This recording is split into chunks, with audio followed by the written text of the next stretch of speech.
네, 안녕하십니까. 오늘 방송작가 마스터 클래스의 진행을 맡게 된 SBS 아나운서 이은하입니다. 반갑습니다. 네, 오늘 세계적인 드라마의 거장들과 또 앞으로 거장이 될 여러분들과 함께하게 돼서 진심으로 영광스럽게 생각합니다. 이번 행사는요, 한국방송작가협회와 SBS 문화재단이 공동으로 주최하고 있습니다. 방송산업의 발전은 물론이고 국내 작가들, 바로 여러분들의 성취 의욕을 자극시키고요. 또 해외 진출을 기반을 마련하기 위해 준비를 했습니다. 오늘 미국 최고의 드라마 작가이자 기획자이신 두 분을 모시고 뜻깊은 시간 함께 나누도록 하겠습니다. 집필 때문에 바쁘실 텐데 또 날도 추운데 귀한 시간 내주셔서 감사합니다. 그만큼 충분한 가치가 있는 시간을 함께 만들도록 하겠습니다. 방송작가 마스터클래스 미래 최강 크리에이터를 만나다 지금부터 시작해 보겠습니다. 네, 그럼 이제 첫 번째 강연의 주인공을 소개해 드리도록 하겠습니다. 드라마 하우스 MD의 작가 데이비드 추엇인데요. 90년대부터 수많은 드라마의 작가 겸 제작자로 활동을 해왔습니다. 그중에서 세계적으로 가장 인기 있는 드라마 하우스 MD는 지난 2004년에 처음으로 방송된 이후 지금까지 시즌 8이 나와 있는 상태입니다. 66개국에 방영이 돼서 올해 기네스에 세계에서 가장 인기 있는 TV 프로그램으로도 등재가 되기도 했습니다. 이 드라마로 미국의 모든 작가들이 열망하는 에미상의 각본상을 타기도 했습니다. 부럽습니다. 네, 현재는 미국 작가협회 이사직을 맡고 있습니다. 그럼 먼저 하우스 MD 영상을 함께 볼 텐데요. 이거가 끝나면 데이비 쇼가 바로 등장하기 때문에 그때 아주 뜨거운 박수가 필요합니다. 영상 함께 보도록 하겠습니다.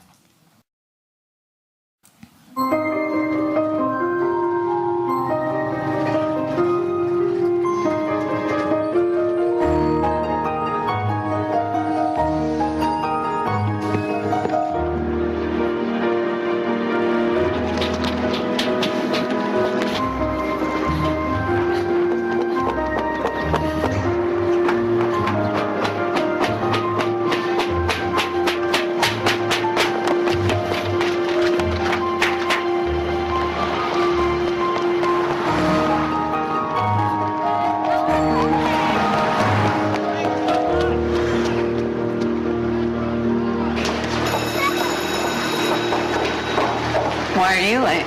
You're not gonna like the answer. I already know the answer. I missed the bus. I don't doubt it. No bus stops near Brad's. You spent the night, the alarm didn't work, or maybe it did. I didn't sleep with him. Girl, I there's missed the bus. There's something either very wrong with you or there's something very wrong with him. There's nothing wrong with him. Please tell me you know that for a fact. Lily, I gotta go. You're lying, aren't you? I wouldn't lie to you. Good morning, guys. Everybody's in their seats? Okay. Sydney, why don't you tell us what you did this weekend? Come on, Sydney. We know you're not shy. How come you always have to tell you what we did and you don't tell us what you did? Okay. I had a really great weekend. But you can't tell Miss Melanie, okay? What did you do? I made a new friend. It's so much fun to make new friends, isn't it? Yeah. Did you tell your mom and dad about your new friend? Absolutely. You should never keep anything from your parents. And I told mine, Kata. What?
Thank you very much. I remember shooting that very fondly, and Sydney's my daughter's name, so threw that in there.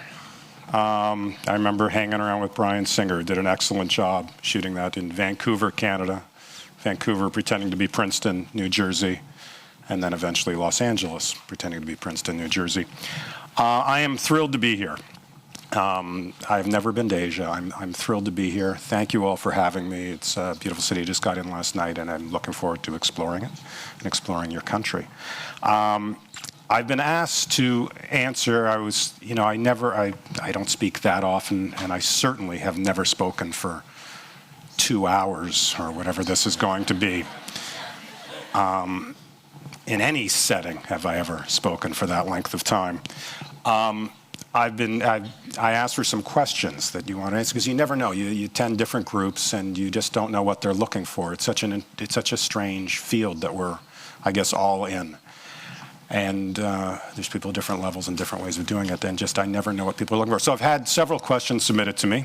Number one, the process of American television system based on my experience making House. They want a description of what the process was to make House. Number two, the levels of writers and their responsibilities in making a show, from pre-production right through to the air. Number three, where do you get these attractive ideas of stories and characters? Thank you for phrasing the question that way. I like the idea that they're attractive ideas. Especially my experiences from House and Law and Order. I'm going to lump those last two questions together, the level of writers and where we get our stories from, because they are connected. It is all about the so-called writer's room, which I understand you're all very curious about. And ultimately that is what it is. It's tell good stories. That's the only thing that's the short answer to it, is just tell good stories. What are the essential elements in producing successful shows? That's the one I was going to lump in together as well. I'm going to just lump that together because it's just all about the stories. The essential elements are tell good stories. I will expand on that because I have 2 hours to speak. Since there are various writers working together, how do you keep consistency of the characters' personalities? As an example, the consistency of characters, tone, styles, dialogues, etc. Again, that relates to the structure of the so-called writers' room, the collection of writers that work together, which, as I understand it, is very different from the way things are done here in Korea. Is there any show you are developing at this moment? I will talk about that. Also, is there anything else you want to say to Korean writers to inspire them? I'll see if I can come up with something for that, too.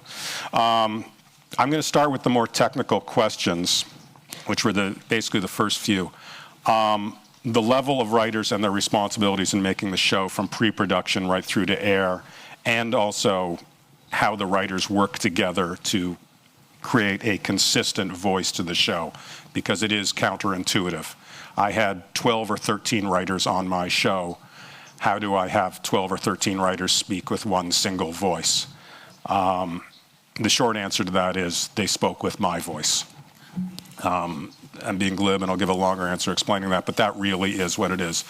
And actually, I've had a delightful time talking to Matt Nix as well through this, and he'll have more to say, I'm sure, afterwards. But it's been interesting comparing notes with him, and he made an interesting comment about the shows that succeed. There's a straight line from that voice of the creator, showrunner, and the main character.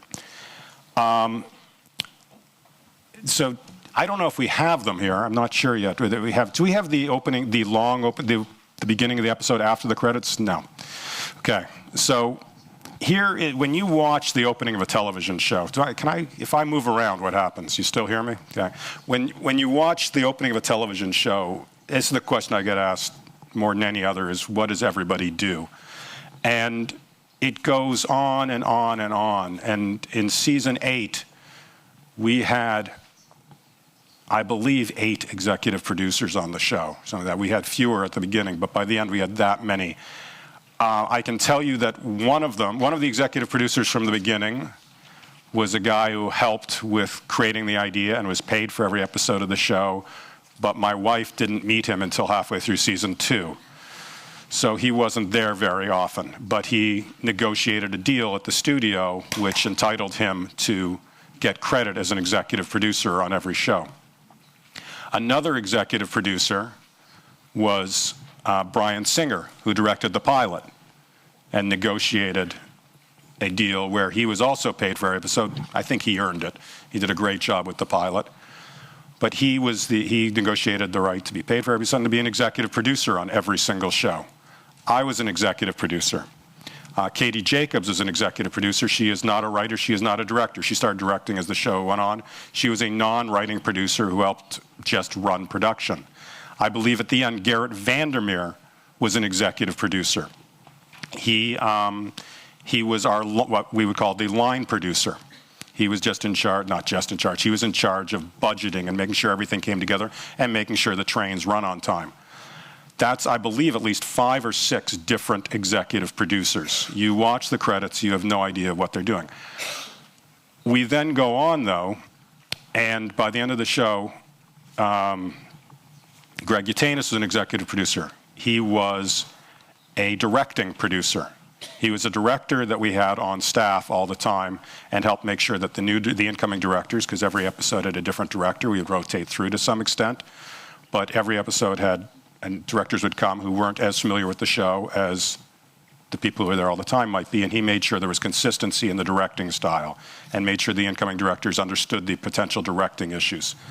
We also had Russell Friend and Garrett Lerner, who were writers, who were executive producers. We had Tommy Moran, who was a writer, who was an executive producer. Peter Blake, I believe his name, was an executive producer, who was a writer, who was an executive producer. Liz Friedman, co-executive producer, writer. Sarah Hess, I believe, was supervising producer, writer. There were a dozen writers on the show, and they didn't all have producer credits, but this is what about half of the names you see in the opening credits of a TV show are, aside from the actors, are writers with various titles. The way it works is you start at a staff writer who quite often does not get any. They're all writers on staff, but the term staff writer refers to the lowest of the writers who are working full-time on the show. Then you get up to usually a year at a time, go from staff writer to story editor to executive story editor to co-producer, to supervising producer, to co-executive producer, to executive producer. I am an executive producer. Now, all these people, all these writers are working theoretically on the show all the time. A theme I'm going to keep coming back to today is the importance of writing, which means the importance of writers. And I know on Matt's show, the writer's room is more important. I'll get into what the writer's room is shortly, but I use the writer's room less. But it is not that we all collectively wrote those 12 episodes. It is a situation of supply and demand. There's a recognition in the American market of the importance of the writer. And so rather than having a writer, it used to be much more common that writers would write freelance scripts. Writer would come in, write a script for a show, it would get rewritten internally perhaps. Nowadays, there are very few freelance scripts. They're all written by staff writers. They're then rewritten within the show, but it doesn't mean that everybody's working on every script. It is simply a function of the fact that we value the writers. So if I need a writer, if I have a writer I want, and I want him or her to write 3 episodes for me in a year, I think this is the historical reason for it, they will also contribute more than that. But I think this is what it came from, that rather than having them worry about losing them, I would pay them for the entire season. This is what happens. Writers are the most important. Writers are a big chunk of the budget in American TV. And so we need our writers, so we tie up our writers, so we put them on staff, and then we use them. And hopefully they're contributing to every show, but they may not be contributing to every show. A staff writer's job, and now by staff writer I mean, I'm going to be very confusing here, a writer on staff. All those writers, their job is to be rewritten. And that is their job, is to be rewritten, and to be rewritten by me when it's on House. That is the showrunner's job. The showrunner's job is to apply consistency to make sure that every episode is as good as it should be. The showrunner is the boss. I'll get into what the showrunner does in a moment in a little more specificity. But again, the importance of writing. What has happened in America is the writer has become the boss in TV. The showrunner is the boss. I do some editing, a little casting, but I don't think anybody would mind if I delegated all of that. A showrunner's real job, in my opinion, the only thing that matters is to supervise those scripts, to make sure that all those scripts come out reflecting one single unified voice. Showrunner isn't a defined term. You won't see that on there, but in almost every case, the showrunner is a writer. It is the person with ultimate authority for all decisions. Obviously, television is a collaborative medium. We meet together. You have to accept input from everybody. You want to accept input from everybody. But ultimately, the way I like to describe it is the showrunner is the only person who is happy with every decision made on a show. Your writers will be unhappy with some of the rewriting you do. The director's going to be unhappy with some of the editing you do. But you have to be the one person who's happy with everything. Why is this the case? I'd like to say it's because, why did writers become the boss? I like to say it's because the studios and production companies realized the importance of writing. I don't think that's the reason. Because if it was the reason, then writers would be in charge of movies as well, and they're clearly not in charge of movies in the United States or here. By the way, I noticed when I was flying in, much to my chagrin, as I'm flying in, you go to your screen and you pick the movie you want to watch, and above the title of every movie on Asiana Airlines was the name of the director of the episode, which just bothers me. So, nobody, you can all name half a dozen movie directors. How many movie writers can you name? So none. On TV, this is why I like TV, and I'll get into this more too. TV, but why is it? Why are writers in charge on TV and they're not in charge in movies? And my personal theory is that it's because, and this is the thing we hate the most about doing network TV anyways. By the way, the difference between network TV and cable TV is Matt Nix is a gift. I'm giving him credit. He got an iPad 2 keyboard as a gift, and I got an iPad 2. So I was doing a network show. The nightmare of doing 22 to 24 episodes a year. Having to do 22 to 24 episodes, it is a full year, and you are constantly cranking out scripts, and you have to get the next script ready. I know you guys apparently shoot 2 episodes a day, but I don't know, I don't understand that, but you'll have to explain that to me. But that is what writers complain about the most. There's plenty we complain about. It is what writers have in common. We complain. It's what all humanity has in common. We complain. But 22 to 24 episodes a year is just an inhuman task. But I think what writers have to accept is that is why we are in charge of TV. Because if the studio doesn't like a feature film script, then they say, okay, we're going to get another writer in here. We'll delay production or whatever. We've got 6 months, a year, whatever. It takes years to produce it, so we'll just put it off. And they can do that with pilots. Pilots are a pain compared to the series in some way because they will note you to death, note and note and note, and I'll talk about notes in a moment. But it just goes on and on and on with pilots. When you're in your series and I hand in a script to the network or the studio and they give me notes, I can listen respectfully and say, thank you, that's a very thoughtful note. I don't really agree with it. And we start shooting this episode tomorrow. And there's nothing they can do. We are the bottleneck. The scripts are the bottleneck, which is a nightmare for them, but it ultimately has worked to the writer's advantage, that they have to let us do what we want to do. And so the writers who can produce 13, 18, 20, 22, 24 good, solid episodes of television a year get a considerable amount of power, in my opinion.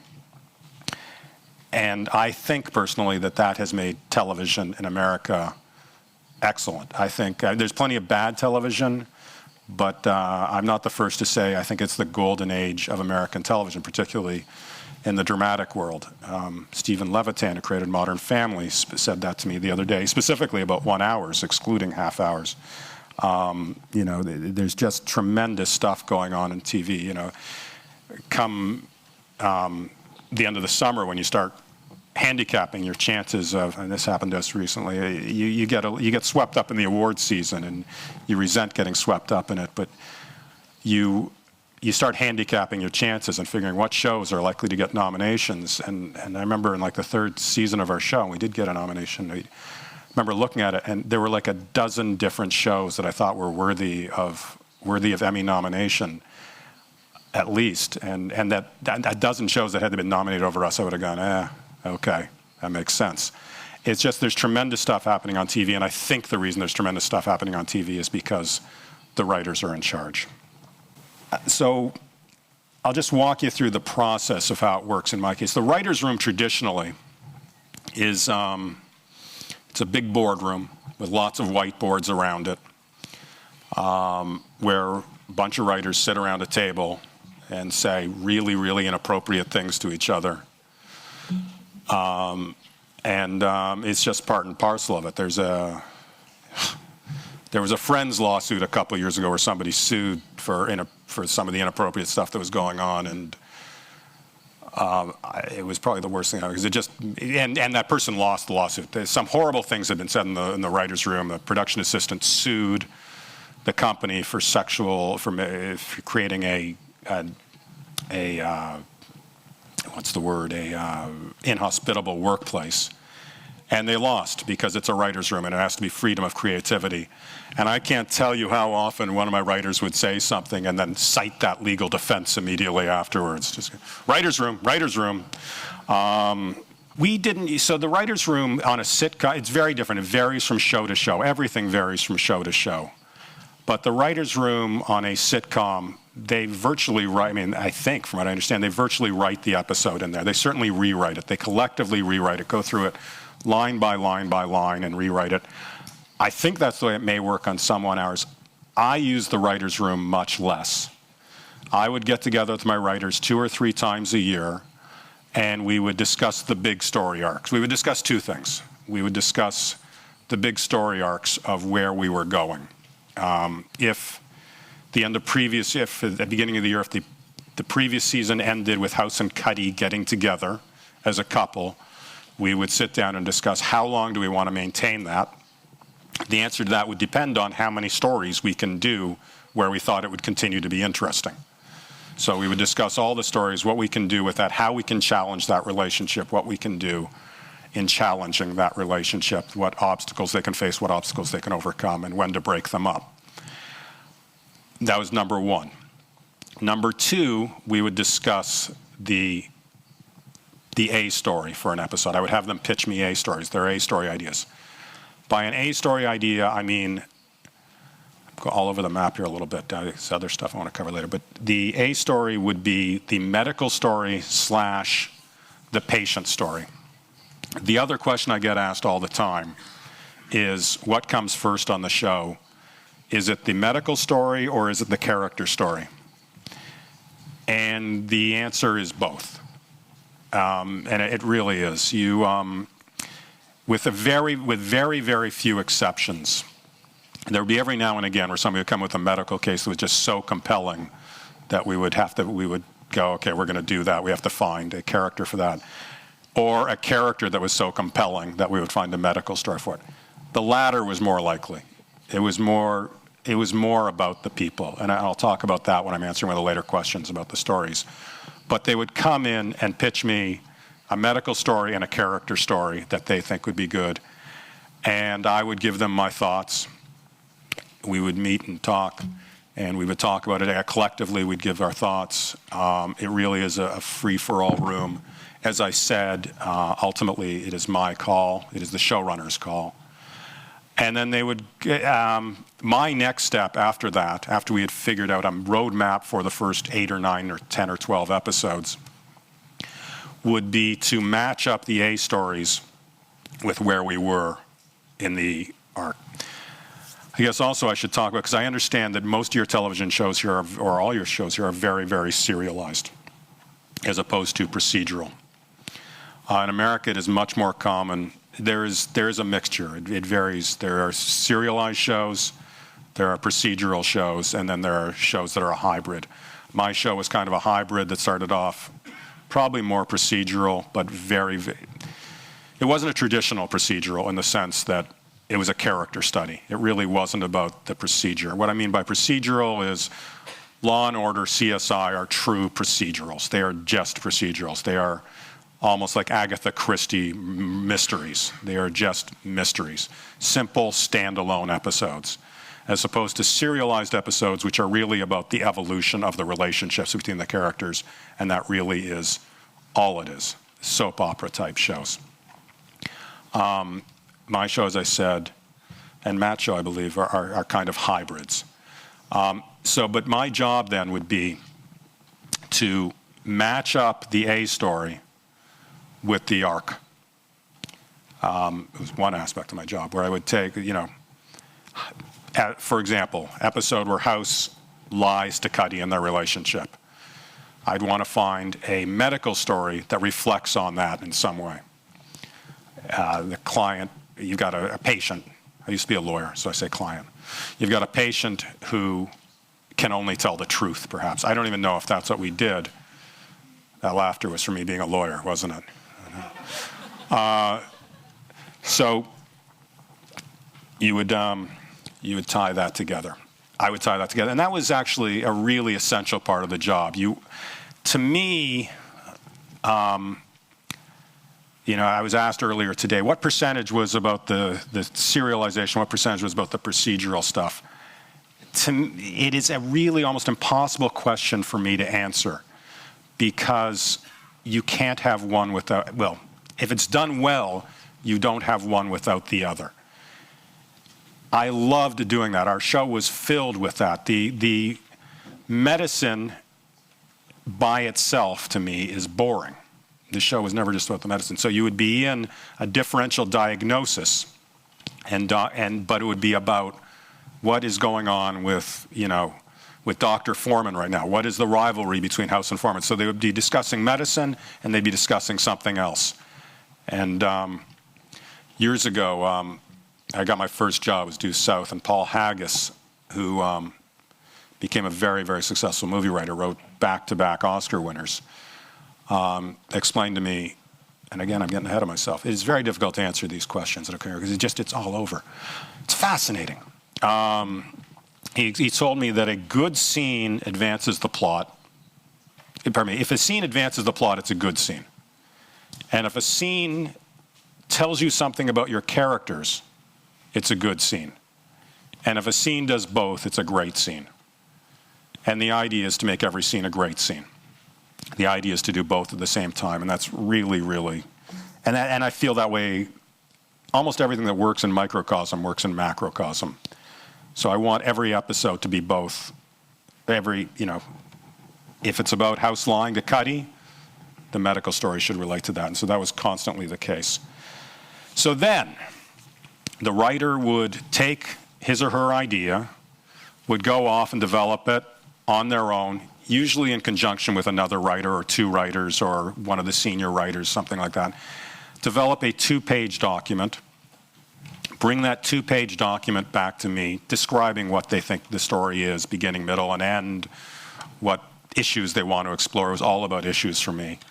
Ethical issues, ethical dilemmas, the nature of humanity. It was all about that. So they'd come back to this document, what they wanted to explore, and I would give my thoughts. I would say what I thought worked, what I thought didn't work, where I thought the core of the episode is, what the episode is about, and you've got to constantly asking that question. And then they would go off and write an outline. Again, in conjunction, in collaboration with other people. And then they would bring me that outline. I would read that outline. I would give them notes on that outline. They would then usually write, and this is the time frame over which this takes place varied dramatically depending on where we were in the schedule and when this episode was going to come up. But they would write another outline. I would give them notes in that other outline. Generally, then they would go and write a script.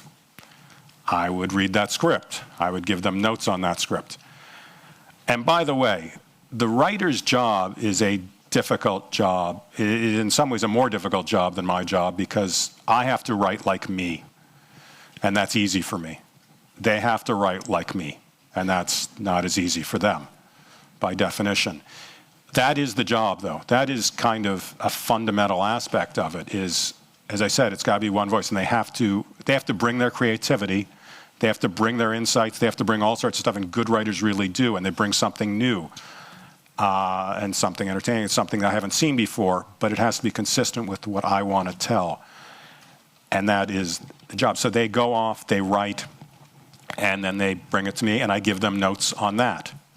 They then rewrite the script. I give detailed notes. They then rewrite the script. This is, again, tricky. When you get, and I'll get to notes in a minute, but you have to deliver, you have to listen to those notes when they come from me. You know, if you think you have a better way of doing the episode, you can give it to me, you can tell me it, and you can try and sell me on it. If you don't sell me on it, you have to do it my way. You may have a better way. You may think you have a better way, but in a sense, by definition, you are wrong. It is my show, so and ultimately that is what a showrunner has to do. Showrunner has to have the confidence of their vision. And they're going to screw up a couple times, they're going to do some bad ones, but you have to have the confidence of your vision to try and make it work. You have to be open-minded enough to accept input, but you have to, so the writer then rewrites it, and over again. And then eventually, I will then take that script and I will rewrite it. The way I do that, and this is something I learned from Paul Haggis, I have a bit of a unique process on this.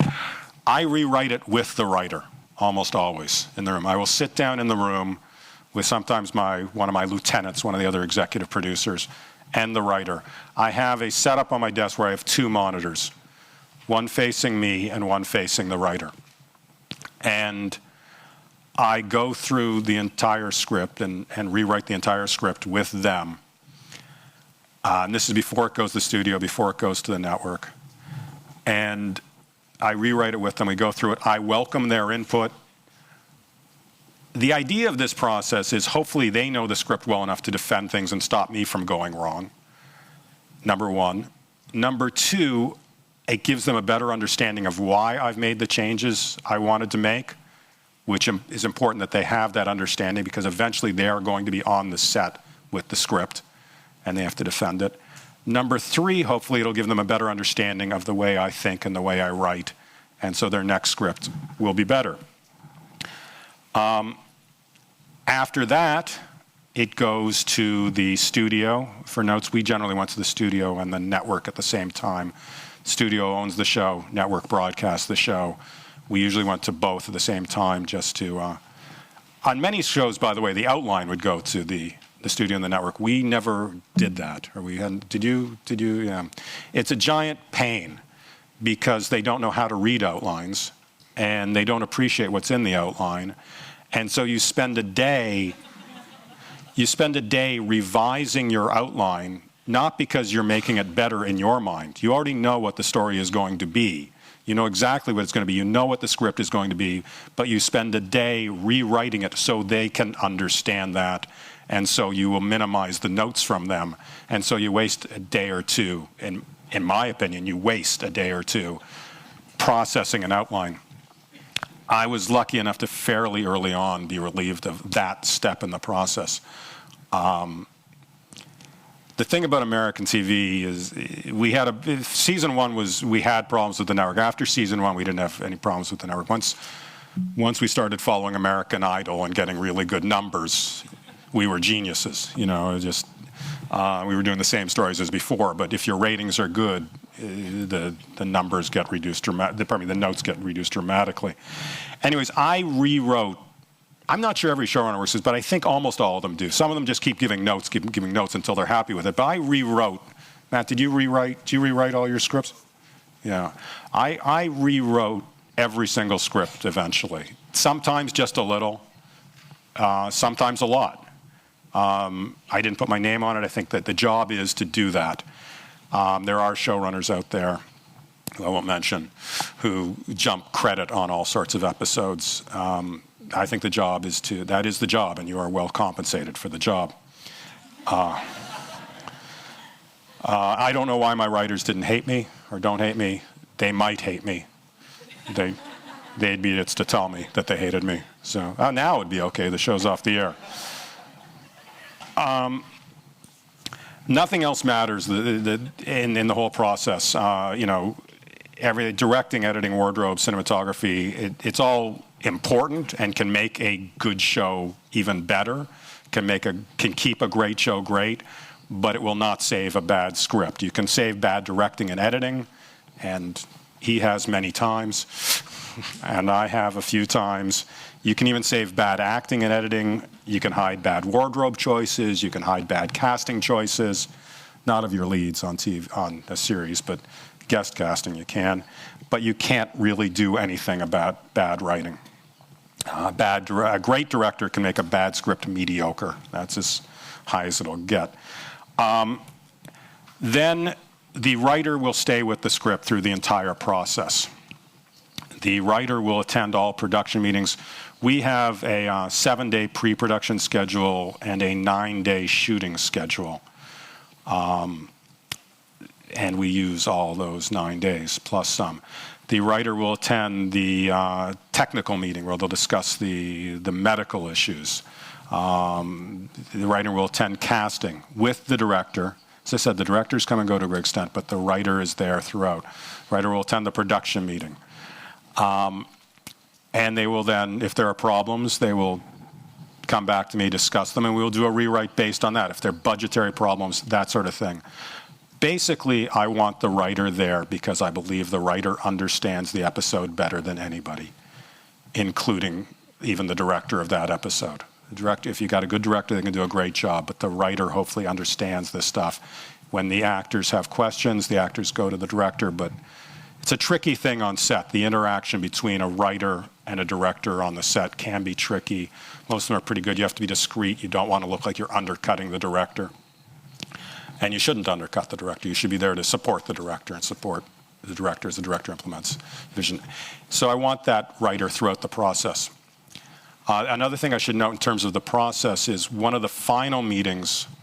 By the way, we will then get network notes and studio notes. We will then rewrite it after that. I will be part of that process. We will get budgetary stuff. We'll rewrite it after that. We will have a read-through. Did you have read-through? You wouldn't. You're too far away from them. Yeah. We have read-throughs of every single script, which I find incredibly helpful. You hear it. You hear where it slows down. You hear where it just, well, generally that's what you hear is when it slows down.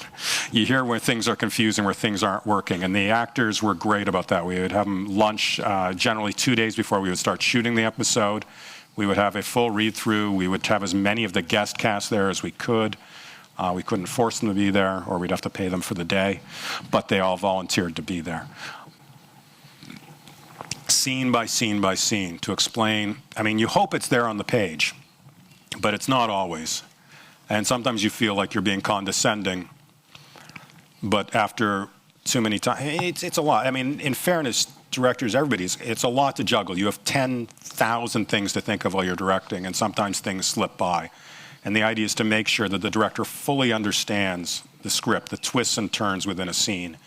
And you sometimes sound like you're stating the obvious in terms of the relationships and stuff, the important moments, the places where people are confused, places where people aren't confused. But it is important that you just go through the entire script and make sure everything is clear to the director and clear to the writer as well. Sometimes after my rewrite, I may have lost them. And to make sure it's clear to the editor, the way I want a scene to unfold. This doesn't always have the effect you want. I mean, sometimes stuff gets missed. The other thing I do during those tone meetings is I talk about our actors and the strengths and weaknesses of our actors. Because sometimes they're coming in and sometimes they are interesting personalities, and sometimes the director doesn't know that going in. That is, and then at the end, the writer on my show is generally not involved in post that much. in the last year, when I was doing the editing in the last season, or overseeing the editing, I brought the writer up just so that help understand that. As I said, nothing matters but the writing. The whole point in getting the writer involved in all this, from my point of view, is to make sure the script doesn't get screwed up. That's what you want. That is all it is. The script is a perfect little document that you can only go down from there. It may not be perfect, but it is what it is, and you can only go down from there. So I would be up and editing. The process there, you may have questions after this, but the process there is after the rules are in American TV, unlike features, there's an editor's cut initially. A few days after you finish shooting, an editor's cut will come out, be delivered to the director. The director then does the director's cut. I can't remember, I think the director has, according to DGA rules, Directors Guild America rules, it's I believe 5 days to do their cut, maybe 4. Putting you on the spot there, I don't know. But it's a number of days, and then the director delivers that cut. That is not what you will see on the air. In that case, it sort of was. By the way, that's the thing behind my name up there is a handwritten note from my son with his story idea when he was 8 years old about somebody with a broken brain. Nobody has ever noticed my son's. 2 people, I think, have noticed my son's name on that, and one of them was on his hockey team the other day.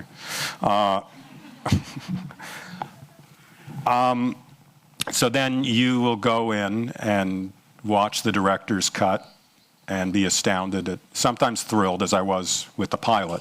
Bryan Singer, there was no producer's cut on the pilot. Bryan Singer was a feature director. He did a fantastic job. There was 0 producer's cut. He did that cut. He spent days with it and did a fantastic job. And that was the cut that the network saw. That never happened again after that. The director does their cut. You then watch it. Matt and I were just lamenting how often we are horribly, horribly disappointed by the director's cut, wondering if this is what they thought the episode was supposed to look like. And then the producer does, I'm sorry. Then the showrunner or somebody, a producer on the show, does their cut. Generally, that is probably the area that showrunners are second most involved in after writing. To me, it's all, I keep saying it, it's all about the writing. And when I'm doing anything else, if I happen to attend casting, which I did in season 1, and then didn't really do after that, and they would come to me if they had, I trusted them on that. If they had a dispute on something, on casting, they would bring me tapes of the 2 people, and I would discuss it, and we'd make a choice. But it was anything I was doing that wasn't writing, I felt like I was playing hooky. Because I knew I had 12 hours of writing a day to do, or something. By writing, I mean reviewing outlines, reviewing story documents. And anything else, if I had 3 more hours of other stuff, it meant I had a 15-hour day. So if I could avoid that, that was okay. But editing is the other thing where the showrunners, I think, tend to get very involved. I had somebody for a number of years that I trusted up in editing. I would watch a cut and give notes, and then they would implement them. In the last couple of years, I was back up there again. The other thing I used to do, or would do from time to time, was I actually do go to, while we're shooting as a showrunner, I would go to the set. I would try and be on the set for rehearsals of each scene. We generally would shoot about 7 pages a day on average. An AD would call my office, unlike Matt, who shoots across the country, who writes across the country from where they shoot.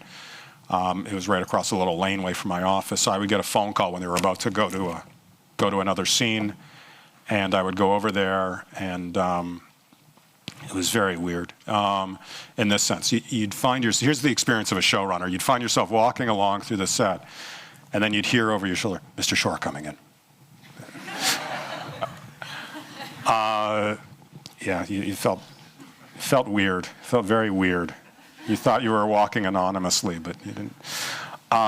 So I would go to the set and I would watch a rehearsal of the scene, and if you had any questions, or any of the other actors had any questions, I I would try and answer them. And I would also, if I didn't like the way it was being blocked in a way that I thought was inconsistent with what we were trying to do with the story, then I would comment on that to the director. I would express my concerns to the director. I'd have a private conversation. Again, there's a fine art to talking to a director on the set. You want to empower them. You don't want to deball them. You want them to feel empowered. But if they're going wrong, you want to make sure they know about it. But you want to do it privately.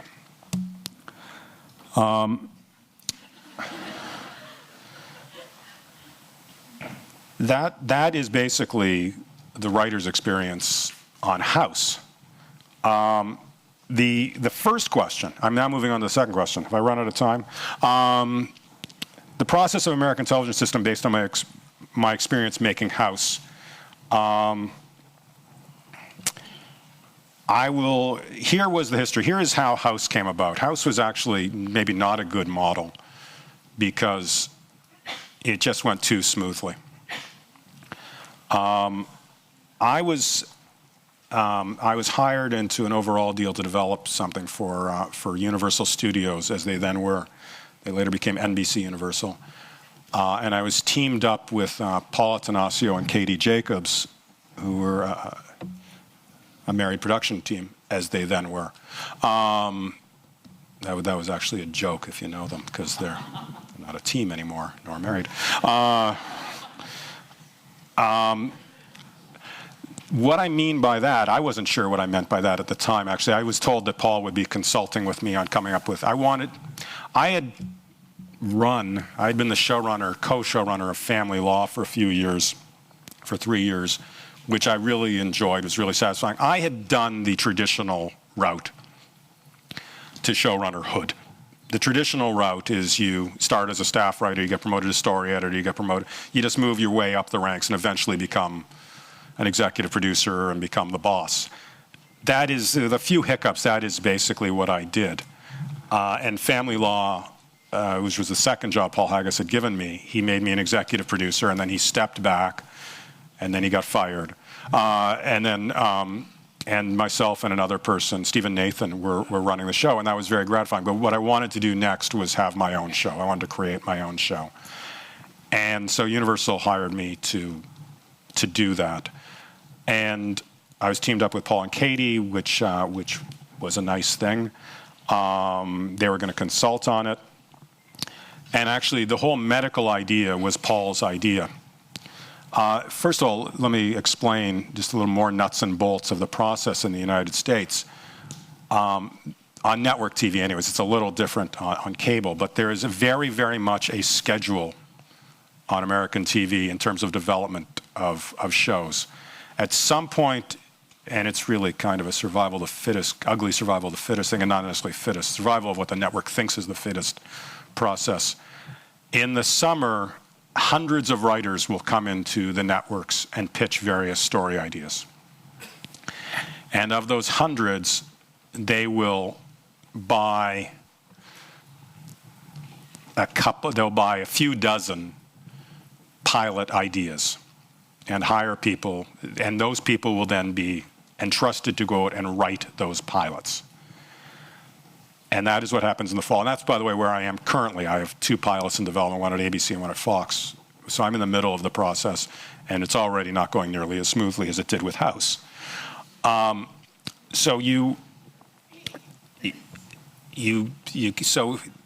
Those few dozen people who get hired to write pilots will then go off to write them and go through that process, and they will deliver them generally around December.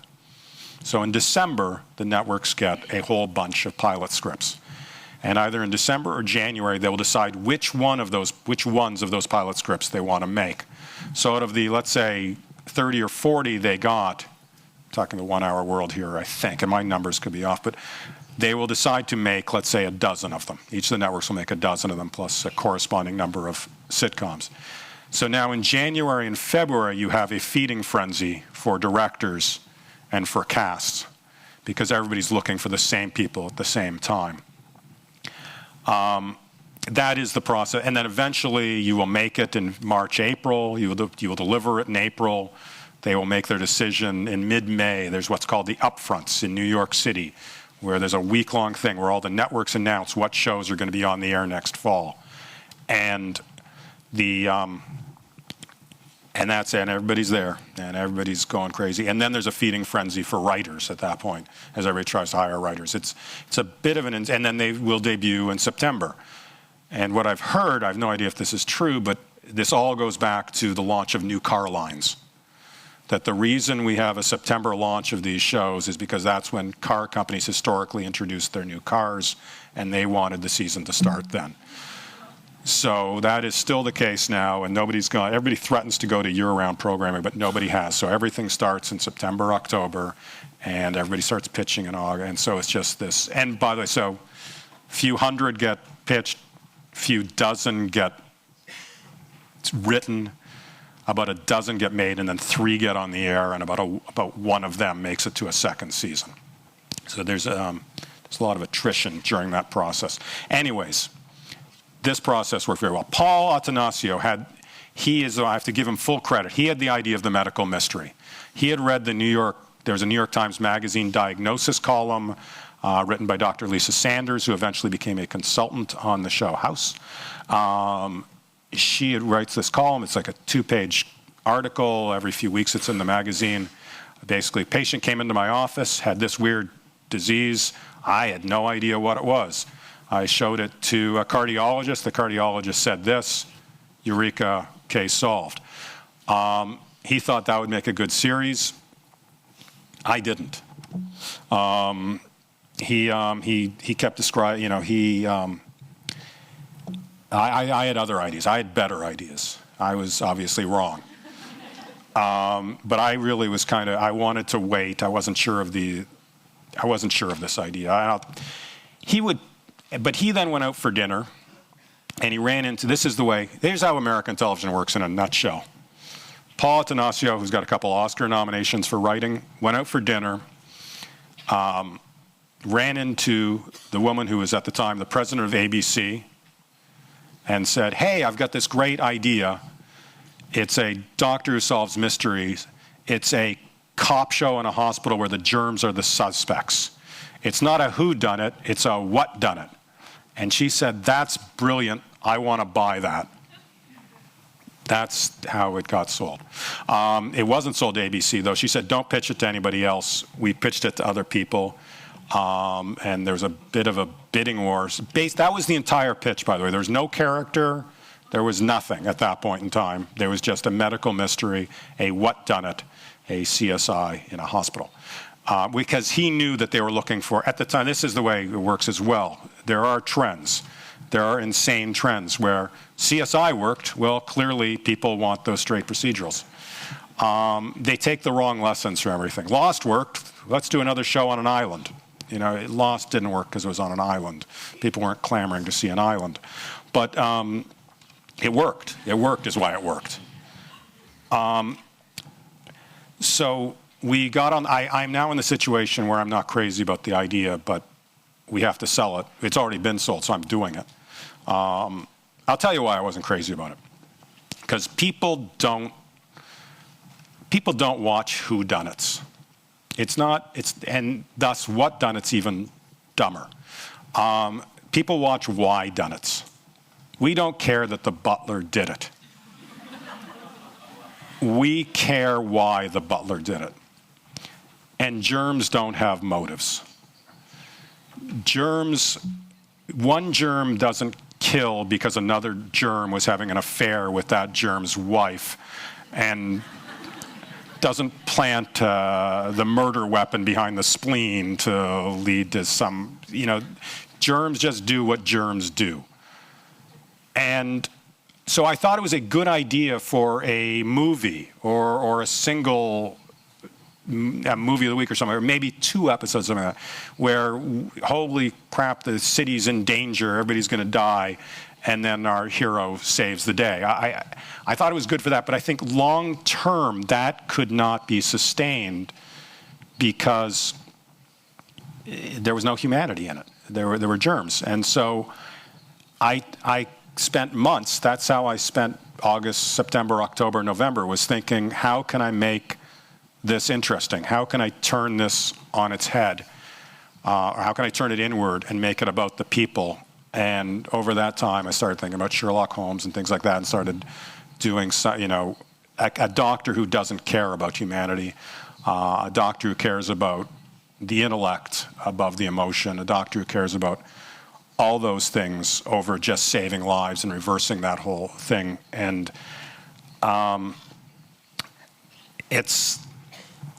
that's just what I was interested in. And I knew I had a show that I was interested in, and that made me happy. And then I wrote the script, and it all went very well. And we continue to follow the basic formula, and I will defend formulas for a moment. It's okay for people to know that he's going to try and save a life and that he's going to fail for 4 acts. And people always, it's so predictable. We know he's going to save the life at the end. Yes, because if he saved the life at the end of Act 1, it would be over. Every now and again we fail, and that's actually important to it. It actually is important that our characters fail every now and again. It is important on Law & Order, which I worked on, that every now and again the bad guy get away. Not too often, because then you turn the audience off. It is important every now and again that one of House's patients dies, because then, first of all, it's interesting. It's interesting to see how he reacts to failure. It's interesting to see how all our people react to failure. But more importantly, it keeps your audience a little uncertain. But it is okay to have a formula. It is actually more of a challenge to have a formula. All TV has a formula. All storytelling has some sort of formula, but certainly TV does, and it is okay. It is okay that the audience knows what the ending is going to be in a general sense, as long as they don't know specifically what it is, and as long as you surprise them with the specifics, as long as there are twists and turns. That is a huge challenge of it. So anyways, I realized the show needed to be about people. It needed to be about humanity, and not just humanity in general. I find this sort of ironic because I realized that House would point this, why do we care about people? Why do we care about the person with a cold sitting beside us on the bus, but we don't care about starving people in Africa? It's a bit of a generalization, but to a certain extent we do. We'll be worried about that guy. We'll give medicine to that guy where we're not quite giving medicine to Africa, or at least as much as we possibly should. Having said that, that's a reality of the human condition. And House would point out that it's maybe a necessary condition of the part of the human condition, because we have to care. If we didn't care for our loved ones, humanity would die off. But we need, as a showrunner, as a creator, I recognized I needed to have people on my show. I couldn't just say 6 people are going to die. I had to say 1 person is going to die, and it's this person. Meet this person. Get to know this person. Love this person. Get to know their foibles. Get to know what's wrong with them. And the show became about House getting to know the people in his way. And it was always, the cases were basically never, ever, ever solved. How can I have 3 nevers after saying basically? The show was rarely solved by just doing an MRI. It always had to be, I hope, that House deduced something, or one of the people on the show deduced something about the patient that gave rise to that. So anyways, that's what the show became. It couldn't be about the MRIs, and so to me, the show became about the battle between emotion and the intellect, spiritualism and empiricism, and the human need for both. Which, if I can go back to the process, was a problem, because that's not what we had sold the network. We had gone in with our CSI. We had sold them basically CSI in a hospital, and I hadn't told them I was doing this huge character study. And so I'm grateful to Paul Atanasio, because I wrote an outline, and he said, let's just not show it to them. Probably one of the very few pilots that never was, the outline was never shown to the studio or the network. He felt it was going to be good. I was really worried we had pulled a bait and switch. I was handing them something very different than what they thought they'd bought. And eventually the script went in, but again, already I've had more, hoops to jump through on my current process than I did then. They liked the script, and they ordered it. And then an NBC executive said, I've got the perfect director for this show. We're suing him right now. I'll wait for the laughter on that, so in the translation, because that's true. Bryan Singer was in litigation. There you go. Bryan Singer was in litigation with Universal, but he read the script and he tells the story. I mean, it just was you couldn't ask for a better experience as a writer, because he apparently got to page 8, put it down, called his agent and said, I want to do this. And he was the perfect director, and he defended me. You would get moments during it where they would have notes, or and you'd go, the studio or the network would call up with some note about something they didn't love about it or something, and then I'd go, being an insecure writer, I go, yeah, you're right, it completely doesn't work, and then Bryan would go, no, it's fantastic, and Bryan would defend my stuff better than I would defend my stuff, so I'm grateful to him as well. So everything went smooth, and then came casting. Casting was slightly more problematic. We put out offers to people, including to McDreamy, who wasn't McDreamy yet, and Gary Sinise. And so if had either of them taken the job, Grey's Anatomy or CSI New York wouldn't be the same, but neither would we. We probably wouldn't be on the air. So they turned us down, and we read actor after actor. This is part of as I said, there's a feeding frenzy. There's just, actors are running from pilot audition to pilot audition to pilot audition, again, because we're doing them at the same time, and you're competing for the same people. It is not a smart process, but it ultimately works. And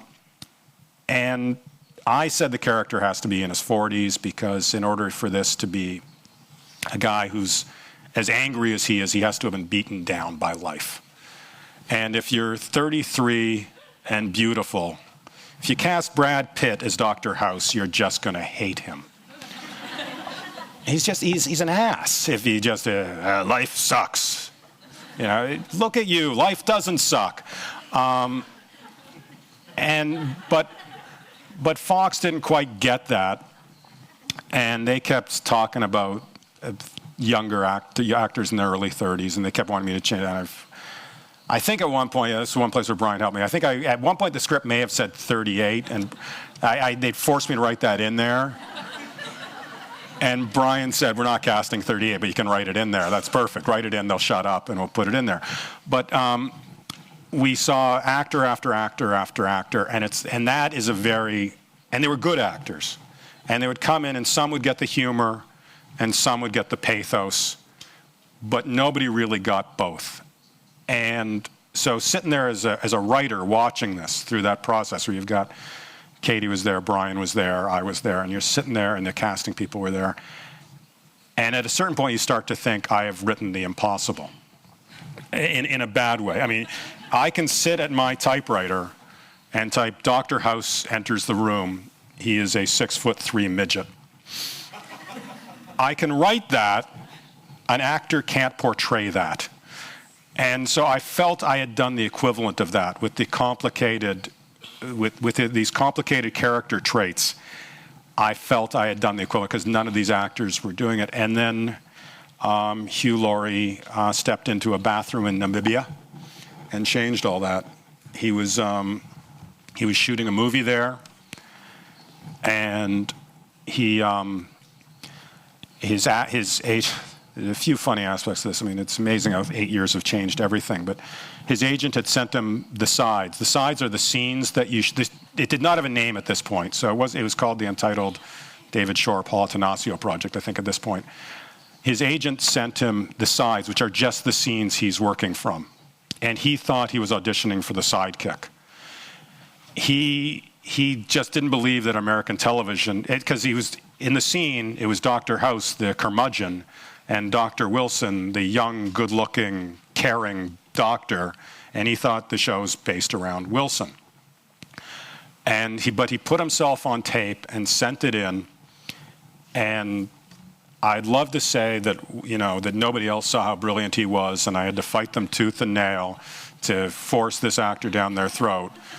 But it was just obvious. I mean, it's actually on the season 1 DVD. His audition tape's on there. he did the same thing in season 8 that he was doing then. It was a wonderful experience. We've talked about this as well. When you've got an actor in your lead who sees the character the same way you do and likes the same thing about that character that you do, because there's much to like and much not to like, but who relates to that character in the same way you do, it just makes your life so much easier. And then suddenly it was fine that he was 45 years old. I think I also benefit from the fact that Hugh was a comedy actor in the sense that he could do the humor but didn't feel the need to prove it. I think too often when you've got comedy in 1 hour, it's a really dangerous thing for your actors and for your directors. They get very excited about comedy. They oh, I'm going to make this so funny. And instead of playing the reality of it, which is really all you want them to play, particularly 1 hour, but I think in all TV, you want them just simply play the reality and simply shoot the reality. But directors start thinking, how can I make this a funny scene? Make it a real scene and it'll be funny. But Hugh didn't have the need to prove that he was funny. He had been funny all his life and could continue to be funny where necessary.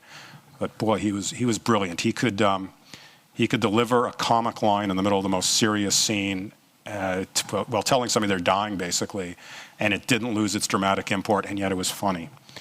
Now I'm still worried at this point because I'm worried about these medical stories.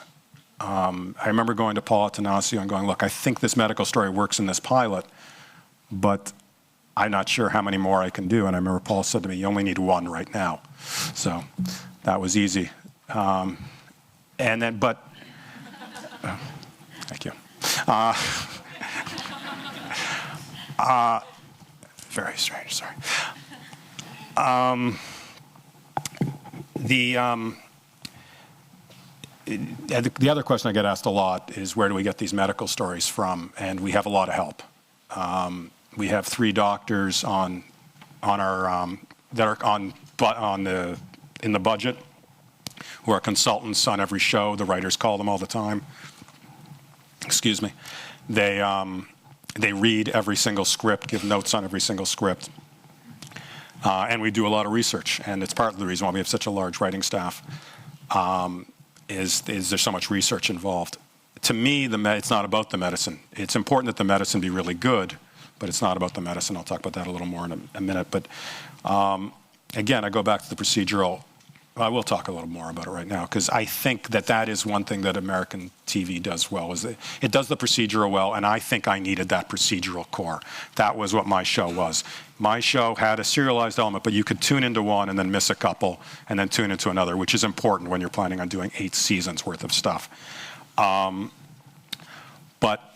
So we had a lot of help, we had a lot of research, and luckily for me and unluckily for humankind, there are many ways for the human body to break down. And we managed to find 177 of them. These are things a show needs. It needs stakes. When you're doing a procedural, you need stakes. You need somebody's life's at stake, somebody's freedom's at stake, somebody's relationship's at stake, something that we care about, something that we can instantly grasp onto. That is why there are so many cop shows and so many doctor shows and so many lawyer shows, because they naturally have stakes. I'm going to move ahead because I'm talking longer than I thought I would.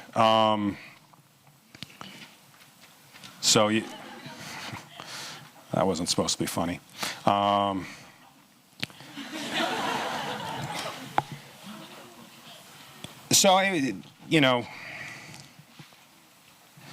Anyways, I knew I had a show that I liked.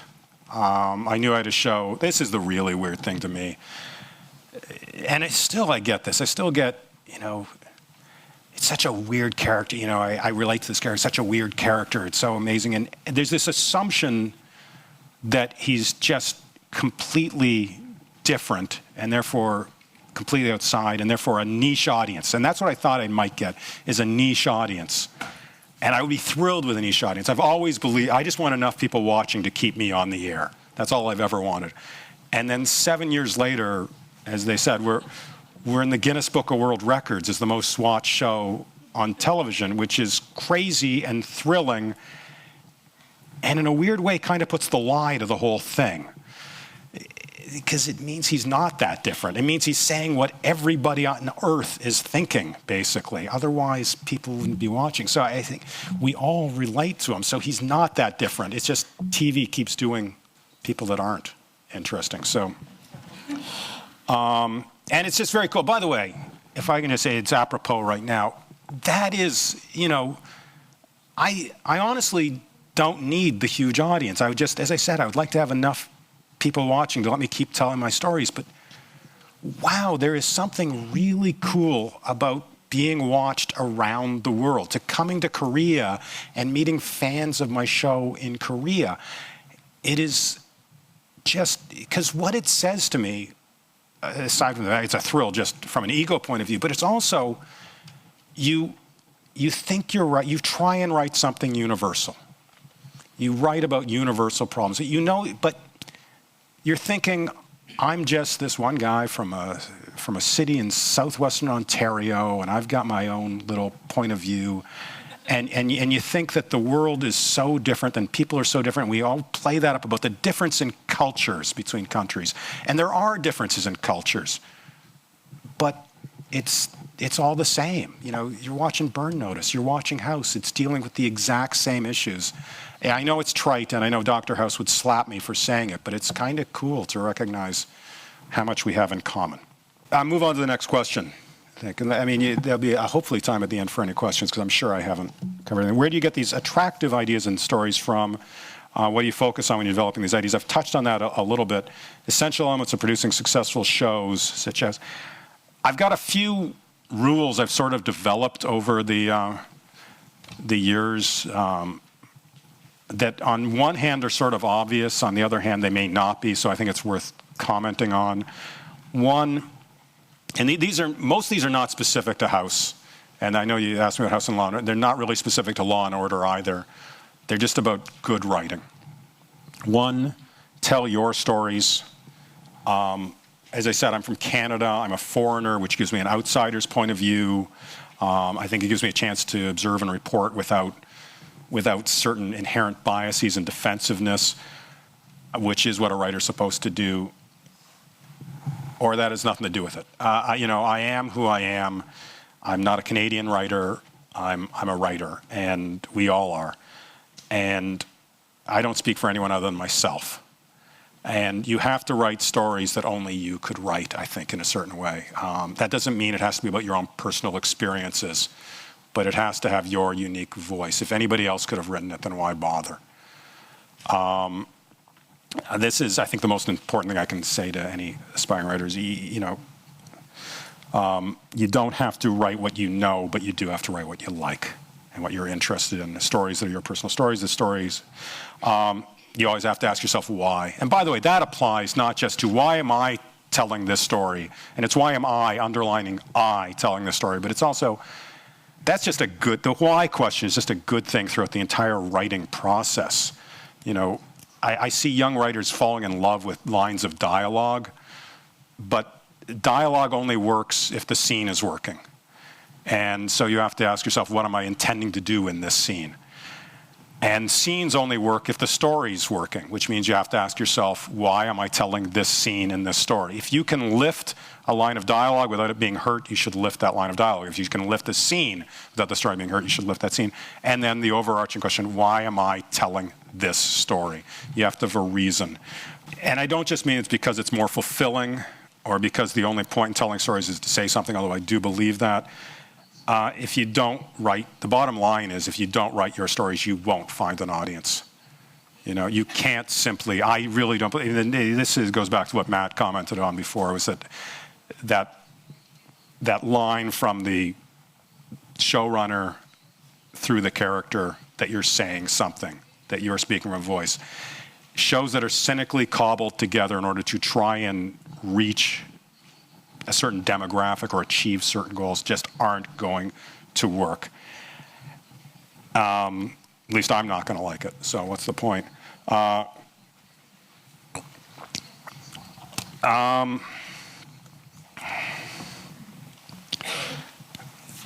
Sorry, I'll skip that point.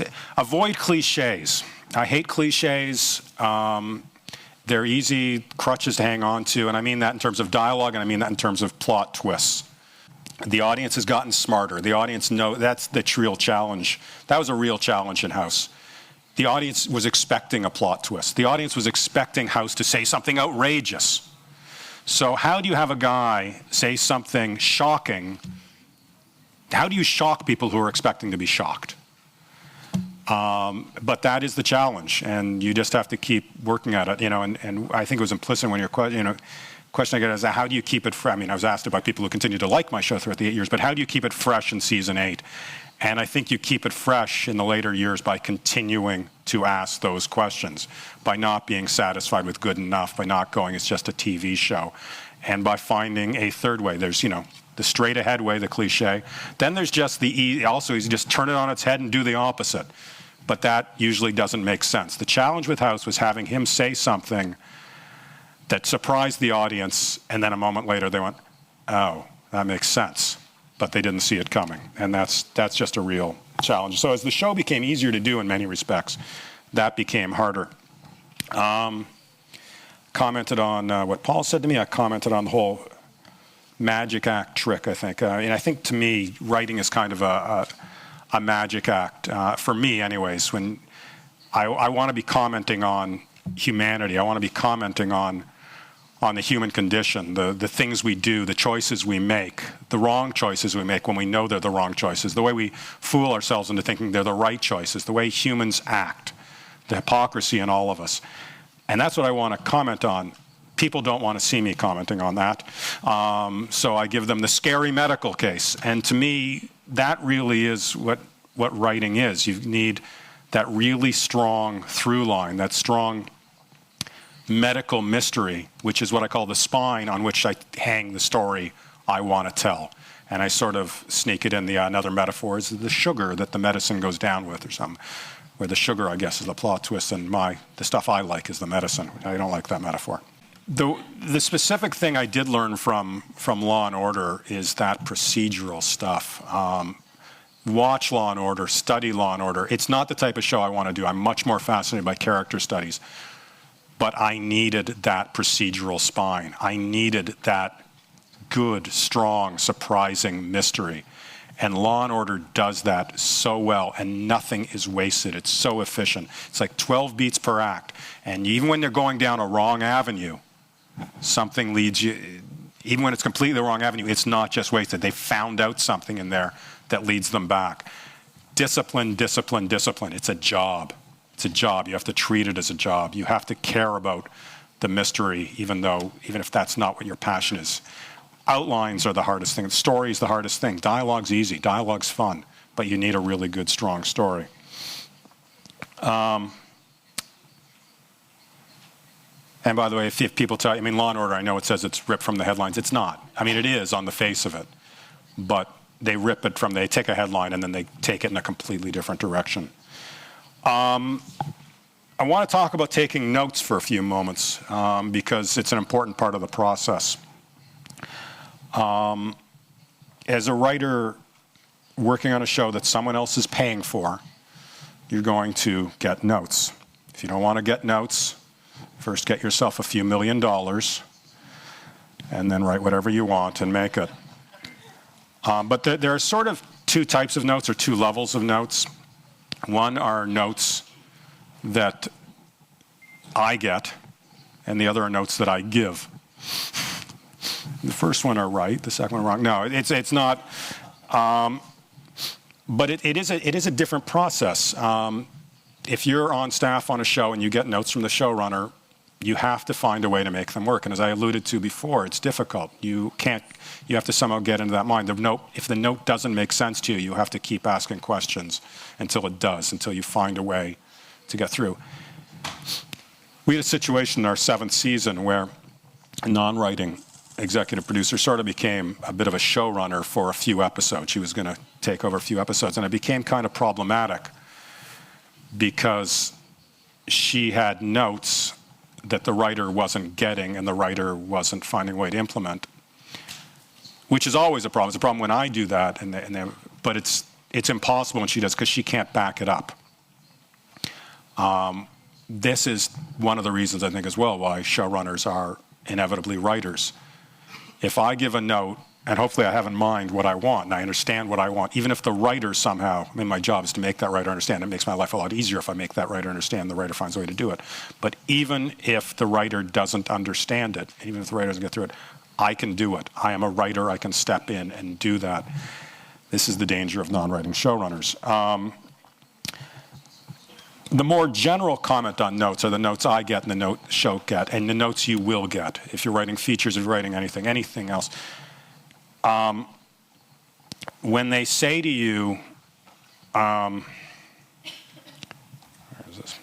When the studio or the network says to you, I don't like this, you should do this. The first part of that sentence is almost always right, and the second part of that sentence is almost always wrong.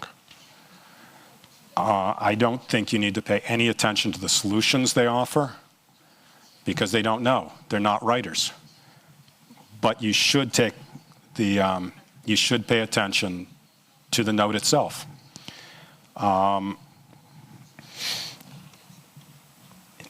If something doesn't work for them, or if something doesn't work for any other member of your audience, if something isn't funny that you thought was funny, if something doesn't get an emotional reaction that you thought should get an emotional reaction, that is not your audience's fault. That is your fault. If the network says, I wasn't sad here, then they weren't sad, and you have to correct that.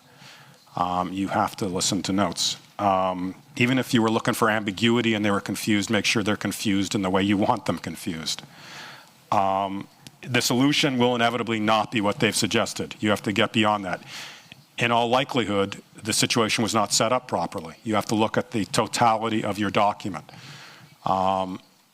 Sometimes it is a little fix. Sometimes you just change a line, and it can be. But more often than not, you have to go back 30 pages and introduce the character in a different way, or something like that, in order to get there. The other reason to take notes, aside from the fact that they're usually right, is, especially network and studio notes, is you want them vested. You want them to like your show, which often means you want them to like you. Because if you're easy to work with, I've seen a lot of showrunners who are just belligerent and just decide to piss people off for the sake of pissing people off. And frankly, you will get a lot of stupid notes. Hollywood is filled with stories. There are books written on it. Hollywood is filled with stories of stupid notes, and you will get lots of stupid notes. It is not a good practice to say that's a stupid note, because those people, even though if they were better at the job, would have your job, those people are important to you. You want them to like your show because they will get you more promotion, and they will keep you on the air longer with mediocre numbers. If they can work with you, you will be on the air longer with mediocre numbers. If you're a big hit, it doesn't matter. You can piss off whoever you want, although big hits don't last forever. Eventually, you will have mediocre numbers. Or if you're a disaster, you can piss off whoever you want too. And they also have the power to fire you too. That is the one option they do have, even though it starts shooting on Tuesday. There's one story. This is not particularly enlightening, but I am going to tell this story because it's just a good note story of a stupid note story. It's a really good story. This happened in Canada. I've gotten my share of dumb notes, but this happened in Canada where it was the pilot for a show called Traders, which I assume none of you have ever seen, but it was about Wall Street type people, and the firm's in trouble, and there's a new woman coming in, and she's asking the old guy on the trading floor, what can we do to save the place? And his line was, you mean, what can we do to avoid getting our balls nailed to a post? You should pardon the expression. That was his line. And the script went up to the network, and they called back with a bunch of notes, but they liked it. I went to the president of the studio. So those are the network notes. I went to the president of the studio, said, hey, got notes. They liked it. And he goes, great. What did they say about the line about balls being nailed to a post? And I said, they didn't say anything. And he goes, call them back. And I said, look, if I call them back and draw their attention to a line about balls being nailed to a post, they're going to say something. And he says, call them back. So I call back, and I say, there's a line in the script. I call this woman there, and I say to her, I get her on the phone and say, excuse me, the line in the script, is there anything we can do to keep from getting our balls nailed to a post? You should pardon the expression. Is that okay? And she says, hold on a second. And she puts me on hold for about 5 minutes while she goes upstairs. And then she comes back downstairs and gets on the phone again. And she says, without any irony whatsoever, we think you should pardon the expression sounds too Jewish. Oh, wait, this is going to get a laugh in a moment. Or not. If it doesn't, I'm done. There we go. There we go. There we go. Thank you. This is what you're dealing with. I'll tell another off-color story while I'm up here.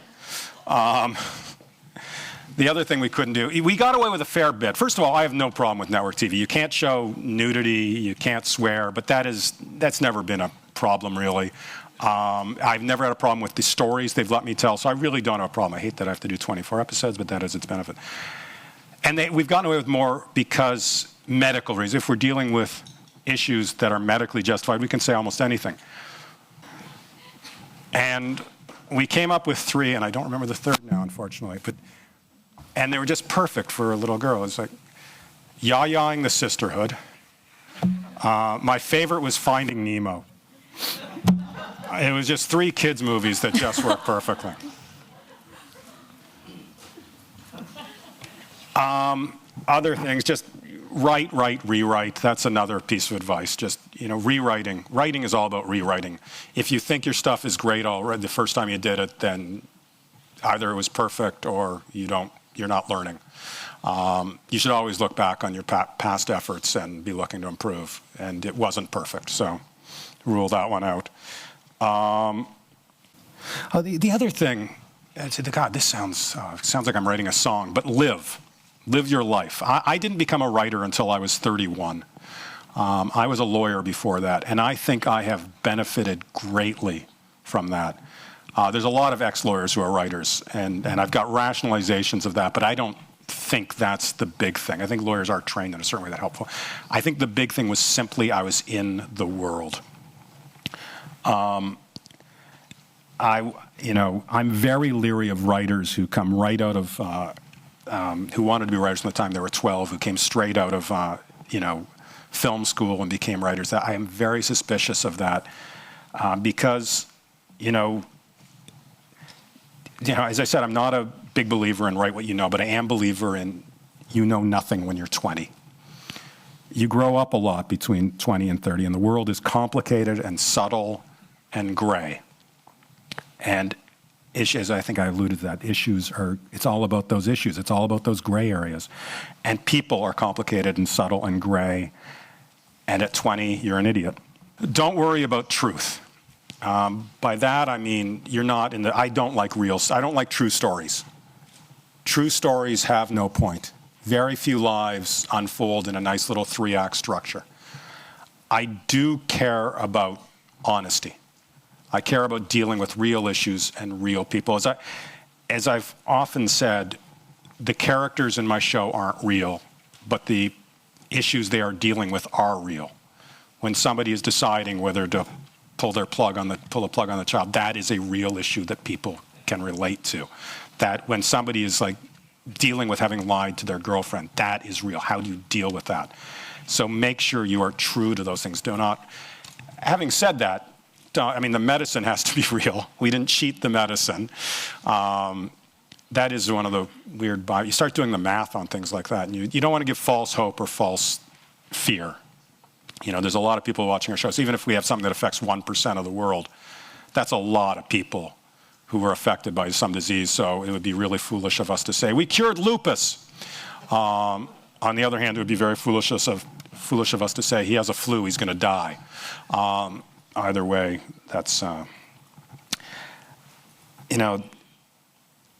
fake stories are constructed to raise issues, and that's what you want to do. You want to raise those issues, be true to the broader story. Because ultimately, and this is part of the reason why I'm not a huge fan of serialized shows. I don't care who's sleeping with who. I care about how people are interacting with other people and the choices they make. Now could be sex, but I just want to put the viewer in challenging situations, and what would they do there? You have to serialize to some extent because the audience does want a bit of that the magic act thing to some extent. Cuddy sleeping with it drove me crazy when people got all worked up about the Cuddy. I was excited about the fact that they were worked up with the Cuddy House thing, but I hated that they thought that's what the show was about. The show's not about that, as Hugh said now more than the show is about truth. I know that sounds pompous, but that is what the show is. It's about finding objective truth. That is where the everybody lies thing came from. The everybody lies thing came from the fact that when I was a lawyer, I had a client come into my office and say, and tell me a story. Tell me a story about how they were done wrong by their partner. And I would respond with, let's go get that bastard. It was a horrible story. We got to get that bastard. And then you would go to court and you would hear the ex-partner, I'll just finish this up. You'd hear the ex-partner tell their story and you'll realize if that person had walked into my office, I would have said, let's go get that bastard. And they're telling completely different stories, and I believed both those stories, and they both believed both those stories. And that is, Everybody Lies was not meant to be literal. It was meant to be, people don't know the truth. It's all about seeking an objective truth, and that's what House dedicated his life to getting around those biases. And Hugh used to say, now more than ever, we need to get to the truth.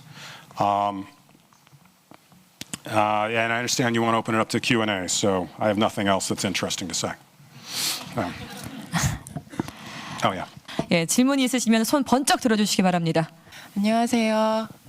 네, 질문하겠습니다. 그 하우스 시즌 마지막 회에서 직접 제작을 하신 걸로 알고 있어요.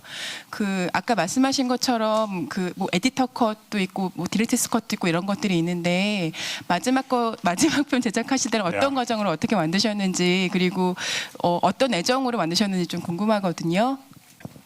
First of all, there was no producer's cut on that one, or there was no director's cut, one or the other. I'm not sure which one. I'm glad I directed it in the sense that I think it made it much less emotional, and I'm not sure I could have handled that because it was a very intense time. I devoted 9 years of my life. I lived with this character for 9 years in a very intense way, and you really do live with the character. I think it affected me in a very positive way, but not completely that way, because I was that character in some ways for 9 years. And but I'm saying goodbye. I'm saying goodbye to the crew, and I'm saying goodbye to the actors. And it was the end. It was the end of probably the best professional part of my life. Success beyond I could have hoped for. And I think I might have been, and even though I felt it was the right time, I had made the decision and I didn't back down from that, but I think it allowed me to detach myself because I was so busy with the directing obligations. It was so all-encompassing that you would just go and you just do it and do it and do it, and then suddenly a first AD would say, ladies and gentlemen, that's a series wrap on Omar Epps. And your heart would sink, and you'd go, oh my God. And then you go back to work, and then you go, ladies and gentlemen, that's a series wrap on Jesse Spencer. And then same thing, and you'd give him a big hug and say goodbye. And the final shot I was nauseous for, but that was because I was on a helicopter. So I think it allowed me to detach in probably a healthy way, but it was a very difficult time. The other thing I do want to say, that's the answer to that question, but the other thing I want to say, because I feel like I have to say this, because it drives me crazy don't preach. You all having said you have a point of view and you should be communicating your point of view in your stories, do not preach. And what I mean by that, when I was doing family law, I had an assignment that I would give my writers. I would tell them to write a paragraph on any subject. This is the homework I give them. any subject, any issue, and then write another paragraph from the point of view of somebody who fundamentally disagreed with you. I think writers are really bad at that. It's because they would write scripts where it would be the big bad corporate guy polluting the neighborhood. And I would say, why is he polluting the neighborhood? And they would say, because he's evil. And I'd say, does he? So he sat down in a room and said, I'm evil. What would an evil guy do now? That's not the way humanity works. The people who disagree with you don't think they're evil on all issues. It doesn't matter. Don't just create straw men. So, you know, we did House versus God, right out, an episode about that. House is an atheist. But we didn't just set up religious people who are just idiots. And I think too often on TV we make the nemesis simply an idiot. And that's not interesting, and that's not true. I think you have to work hard to try, and I think it's a healthy thing as a human being, especially in this day and age in America, where we can turn on, if we're on the right, we can turn on Fox News. If we're on the left, we can turn on something else. I mean, it is easy to just have your own views reinforced. I think television potentially has an opportunity to make people think twice about their views, and which just means thinking, actually. So anyways, that's something I'm passionate about, is just don't go for the simple answer. So now somebody must have come up with another question in that time. 안녕하세요. 좋은 말씀 감사하고요. 정말 미국의 작가들은 대단히 파워풀해 보여서 저희들 입장에서는 굉장히 부럽습니다. 선생님께서는 31살 때 변호사 하시다가 작가의 길로 들으셨다고 하셨는데 스태프 라이프부터 시작해서 지금 쇼 러너가 되기까지 얼마나 걸리셨고 혹시 좌절도 겪어보셨는지 개인적인 경험도 좀 말씀해 주세요. I had a number of frustrating moments, but I was lucky enough, and frankly, you know, when you're starting out, you'll take a job on anything, but I was lucky enough to be consistently hired on shows that I liked and got turned down on shows that I didn't like, which I don't think is completely a coincidence. I think the people who I like are going to like my stuff, or they're more likely to anyway, so it's not completely a coincidence, but I was lucky enough to work on shows that I thought were pretty good. But yeah, I started out, my first job was a show called Due South, which is a Canadian show. It was for CBS. It was made in Canada, but it was for CBS, and it was sold around the world. But I was a staff writer, got promoted to story editor during my first year. The hiccup up was Traders, which is another Canadian show. They made me a supervising producer and kind of the showrunner. I was the head writer, which was insane because I had had 1 year of writing experience. And I was aware of the fact that it was insane.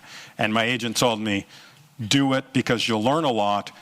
And when you fall on your face, nobody in America will know what ever happened because it will only air in Canada.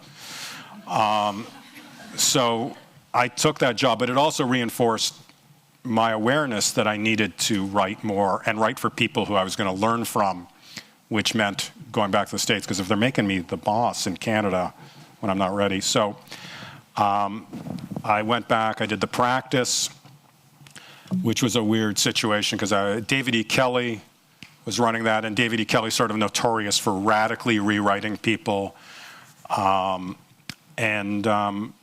But I met down the executive story editor. He radically rewrote me. It's annoying creatively, but he would do a good job, so you couldn't complain too much. But I didn't want to keep working there because he doesn't communicate that well. He's a very talented writer, but doesn't communicate well. Then I went to Law and Order for a couple of years, and I moved up 2 more ranks there. And I did one thing briefly, and then I went to Family Law and went from co-executive producer to executive producer there. And then I decided I'm ready. I had one hiccup where I got hired to run somebody else's show in between, which was not basically I got fired by CBS. So they saw the show differently than I did. So, but I haven't had too many hiccups. What am I going to complain about all the horrible things that happened in my career? My career's gone very well. 그러니까 미국은 창작 시스템이 공동으로 되어 있는데 선생님께서는 거기서 쇼러너를 맡고 계신데 그 소속되어 있는 작가들이 아까도 말씀하셨던 것처럼 창의력도 통찰력도 아이디어도 많이 발휘해야 되는데 무엇보다 쇼러너의 입장에서 집필을 해야 된다라고 말씀을 하셨잖아요. 근데 좋은 쇼가 오랫동안 지속되기 위해서는 단순히 선생님께서 보스이기 때문에 그 사람들이 선생님 말을 잘 들었다고 생각하진 않거든요. 어떻게 그들을 좋은 쇼를 만들 수 있는 리더십을 발휘했고 또 어떻게 그들에게 믿음을 줬는지 그 방법이 좀 궁금합니다. Yeah, no. In order to be a good, it's an interesting issue because in order to be a good showrunner, you have to be more than just a good writer. You have to be a good manager. I'm not sure I'm a great manager, but I'm good enough, and people seem to like me, so that helps. It is difficult to find good writers. And by good, I mean writers who see things the way you see them. There are writers I'm sure that I wouldn't like, but would be perfect for other shows. But you want to find it's not mimicking me. It's responding to the same things and responding to the same show. You want to find writers who like your show. If you find writers who like your show and write the way you write, and respond to the same things you do, it will be probably a good work. And who are adults. I mean, there's nothing worse for a room than an immature person or an ass. You can't put up with. You need them to be nice people. Number one. So my writers and I had time to collect them. Sort of. It's difficult. Come May, you read a whole lot of scripts. All these agents send you lots and lots of scripts, and it's difficult to tell who's going to be good because quite often you don't know. Because of the nature of the system as well, you hear stories about, I had a friend who told a story about agents sent him a script to read, and it was a produced script from a TV show, from an old TV show, and the agent called him back a couple weeks later, said, "What'd you think? Didn't you like it? Isn't it great?" And he goes, "Yeah, I thought it was great when I wrote it." It was a script that person had rewritten 5 years earlier, and the agent had submitted the rewritten script. So it is difficult to trust produced scripts. But luckily from the time there were a number of people from Family Law and from Hack that I had worked with and that I liked and that I knew I could work with and who I knew responded to the same types of things as I did. But it's very difficult. Does that answer your question? I'm not sure. So. 저는 그런 게 좀 궁금해요. 그러니까 시즌제가 계속 방송이 될 때 그러니까 시청자들의 반응이 오잖아요. 나는 A와 B의 뭐 얘기에 집중을 해서 썼는데 시청자들 반응은 C와 D의 관계에 더 흥미를 가지고 거기에 막 열광하고 그럴 때는 어떻게 그걸 반영을 하시나요? 어떻게 반영을 하시는지 궁금합니다. You don't. I firmly believe that you have to write stories you find interesting. And if you find an audience, that's great. And if you don't find an audience, that's okay. You've done the story you want to tell. I mean, there's a real danger in paying attention to what the internet's saying because they say they want something. They don't necessarily. They don't know. They want House to become a nice guy and be happy with Cuddy and ride off into the sunset. Again, this is all oversimplifying, and if anybody tweets this, I'll be killed online. But the bottom line is you have to write the stories you're interested in and hope you find an audience.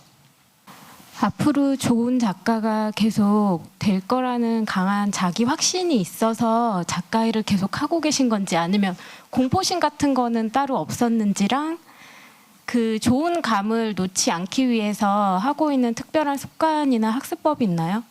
I have my law degree to fall back on.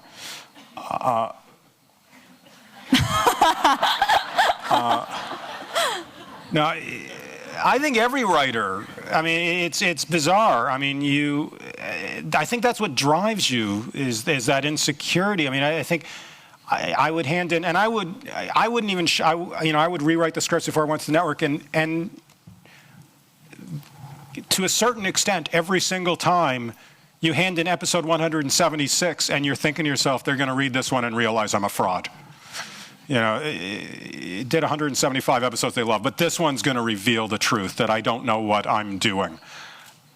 And you always feel that way. And if you don't, I think maybe you'll take it too easy. You won't drive yourself as much. But I don't know if my next series will be any good. I hope so. I don't think of myself as a great artist by any means. I think I do some things pretty well and have struck a chord with this, and it'd be nice if I did it again, but frankly, I've had more success than anyone deserves, so I'm thrilled with having been able to tell my stories and have this many people listen. But I don't know. Yes, I don't know. I'm insecure. 여쭤보고 싶은 게 한국의 영상물을 보신 적이 있으신지, 그러니까 한국 드라마나 한국 영화나 그런 한국적인 어떤 소재 같은 것에 관심을 갖고 보셨거나 인상 깊었던 게 있으신지도 궁금해서요. I feel bad that my answer is going to be no. I just haven't seen anything. I just got in last night. Get back to me. I'm sure there's plenty of. I've read interesting articles about it. I'm thrilled to be here. I'm fascinated by the place. One of my writers was half Korean. She told interesting stories. But I have no doubt that there are many, many interesting stories here. I'm not, because the human condition is we like telling stories, and you've got a lot of people here, and you've had a lot of interesting history here. I'm sure there's great stuff happening here. And I should watch.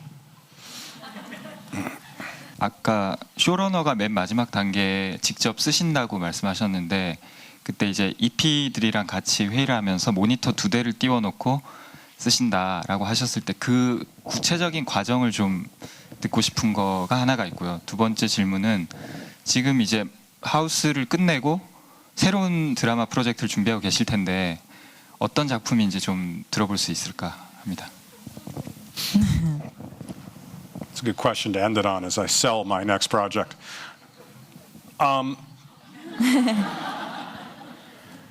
The process of the rewriting, the actual is I will sit at my desk as if I'm writing. There's a monitor facing me. It's a second monitor. I actually, for what it's worth, I use monitors turned 90 degrees so I can get a full page on the screen. And I will sit at I'm the only one who has a keyboard.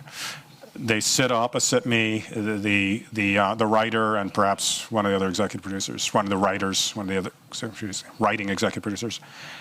And we will go through scene by scene by scene and line by line. Usually we'll read it out quite often. Typically we'll read the scene out loud. I will say what I thought worked, what I didn't work, the lines I thought were good, where I think we can do better. And then we'll go through it line by line. On occasion, if I need to radically rewrite it, I'll kind of throw them out of my room politely and just take a quick pass at it and then bring them in and polish it up after that. If I'm doing a radical rewrite, I don't want them looking at it. But if we're just touching it up, but that's the process. We'll sit there and I'll do something and they'll say they think that's good, they think that's bad, and they'll give me feedback. It's important that I get honest feedback from them. It's important that they get honest feedback from me. I may well override them, but usually if they don't like something, I will, if they've got a good reason, or just if they think I'll look for something else. But it's about finding it together.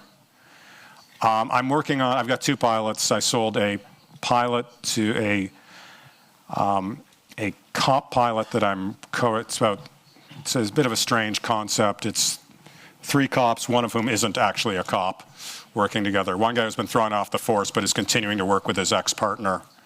So it's going to be a 1 hour but with a sense of humor. And I'm co-writing that with Peter Tolan, who did the show Rescue Me and did Larry Sanders and The Job. Very talented, very smart guy.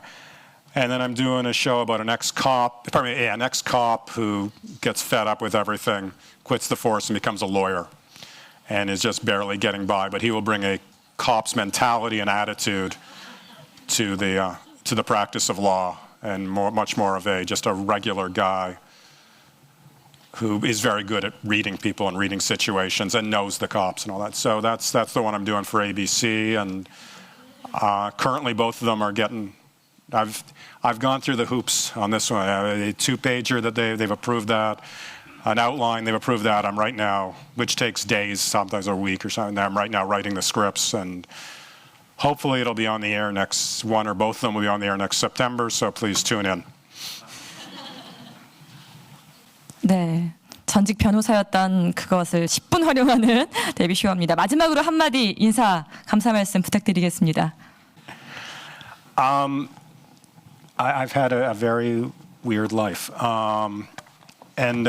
You know, I quit law as a stupid move. It was a stupid move that worked out well. I had no reason to think I could do it. I hadn't been writing part-time. I just knew I had to throw myself in the deep end and hope it works out for the best. Because the worst wasn't that bad. I figured if I fell on my face, I'd go back to practicing law. And to the extent any life is a moral, I think the moral of the story of my life is, the things I say to people is don't be afraid to follow your dreams. That's trite. The other less trite thing is don't be afraid to give up on your dreams. There's a lot of luck in this business, and people quite often use that to justify continuing to try and try and try. I've seen, 50-something-year-old struggling writers who are, still working part-time in a restaurant. It's okay if it doesn't succeed. There are other things to do. You don't have to do this, so it's, don't justify your failure based on that. That's my inspiring words, is you may be a failure.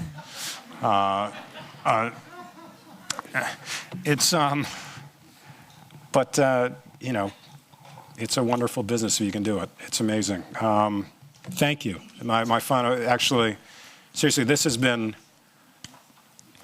as I said before, the idea that people who grew up in a completely different world than myself are listening to my stories and being in some way, and their lives are in some small way being touched by my stories is incredibly gratifying. It's as much as a writer can hope for. That's why we write. And so thank you for that reassurance that we're all the same. Thank you. 네, 멋진 강연 감사드립니다.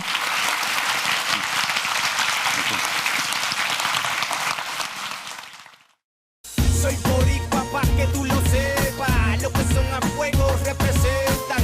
Las mujeres también son coquetas. Gritan huepa, boricua y se respeta. Soy boricua, dulce rica. Linda baila con la música. Mami baila con amor en Puerto. 두 번째 주인공을 소개할게요. 번 노티스 작가 맷 닉슨은요, 수많은 드라마와 영화를 써오다가 2007년에 코믹과 액션이 가미된 치밀한 구성으로 호평을 받은 번 노티스를 집필하게 됩니다. 이 드라마로 케이블 TV 드라마 1위를 했고요. 미국 미스터리 작가 최고상인 에드거 앨런 포상을 수상하기도 했습니다. 지금은 미국 작가협회에서 쇼러너 프로그램의 강사로도 활동하고 있습니다. 그럼 먼저 번 노티스의 영상부터 보시겠습니다. My name is Michael Weston. I used to be a spy until... We got a burn notice on you. You're blacklisted. When you're burned, you've got nothing. No cash, no credit, no job history. You're stuck in whatever city they decide to dump you in. Miami. You do whatever work comes your way. You rely on anyone who's still talking to you. A trigger-happy girlfriend. You shoot me. An old friend who used to inform on you to the FBI. You know, spies. Bunch of bitchy little girls. Family too. Hey, is that your mom again? If you're desperate. Someone needs your help, Michael. And a down-and-out spy you met along the way. That's how we do it, people. Bottom line, as long as you're burned, you're not going anywhere. Michael, what happened? Card's dead. They're coming for me. What? Michael, why? I can't explain right now. We need a way out of here. We made it up to the 9th floor, but we don't have much time. Got it, I'll call you back. I don't like that look. What's up? Those suits are after Michael. We need to find him a way out of here. You check the front. I'll circle around the east side.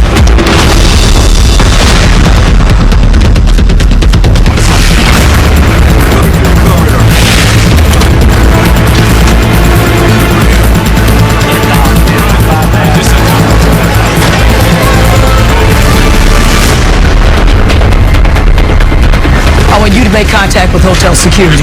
You give me the manager. Fee, how are we looking? Not good. There's a full tactical support team on site, and some heavy hitter seems to be running the show. Fee, I need a door. Give me one exit they haven't covered. There isn't one. They got the whole place locked down.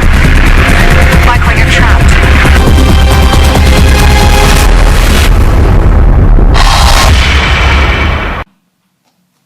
네. 미스터리부를 꿈꾸는 작가분들에게 큰 좋은 기회가 될 것 같습니다. 맨 닉스를 다시 한번 큰 박수로 모시겠습니다. Hello.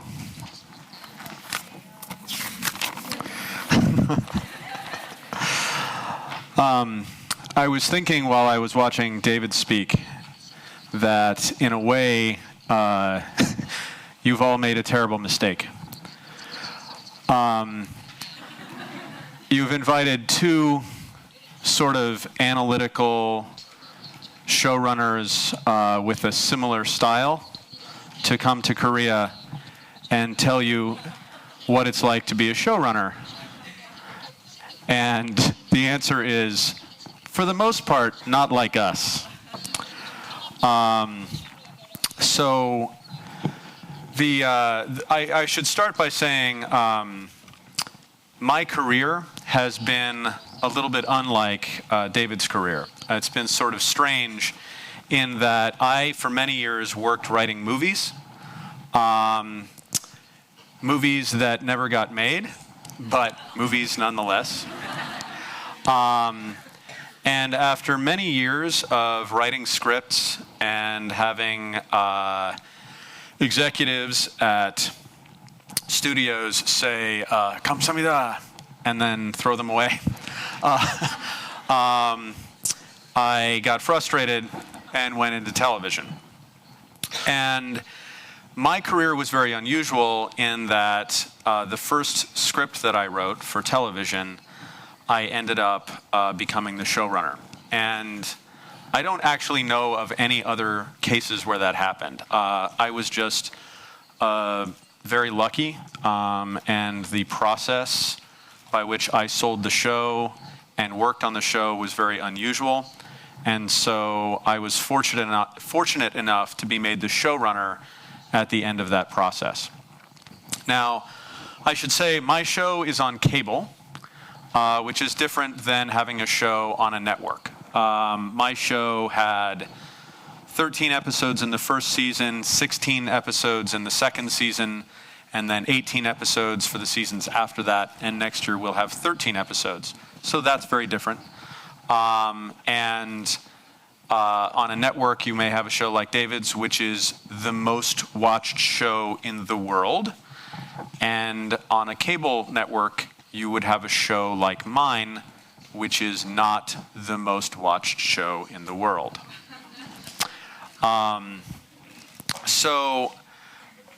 In addition to my career being a little bit unusual, I will say, I have my own way of running a show. And I think it's important to understand that I think when people in Korea or around the world, because, David has spoken around the world and I've spoken in some places in the world, people think of the American television system as being one thing. They think there's a style and all American television shows are run the same way. And in fact, the styles tend to be very different. That's why I joke that having David and me both speak here is maybe not representative of what you would find in the United States.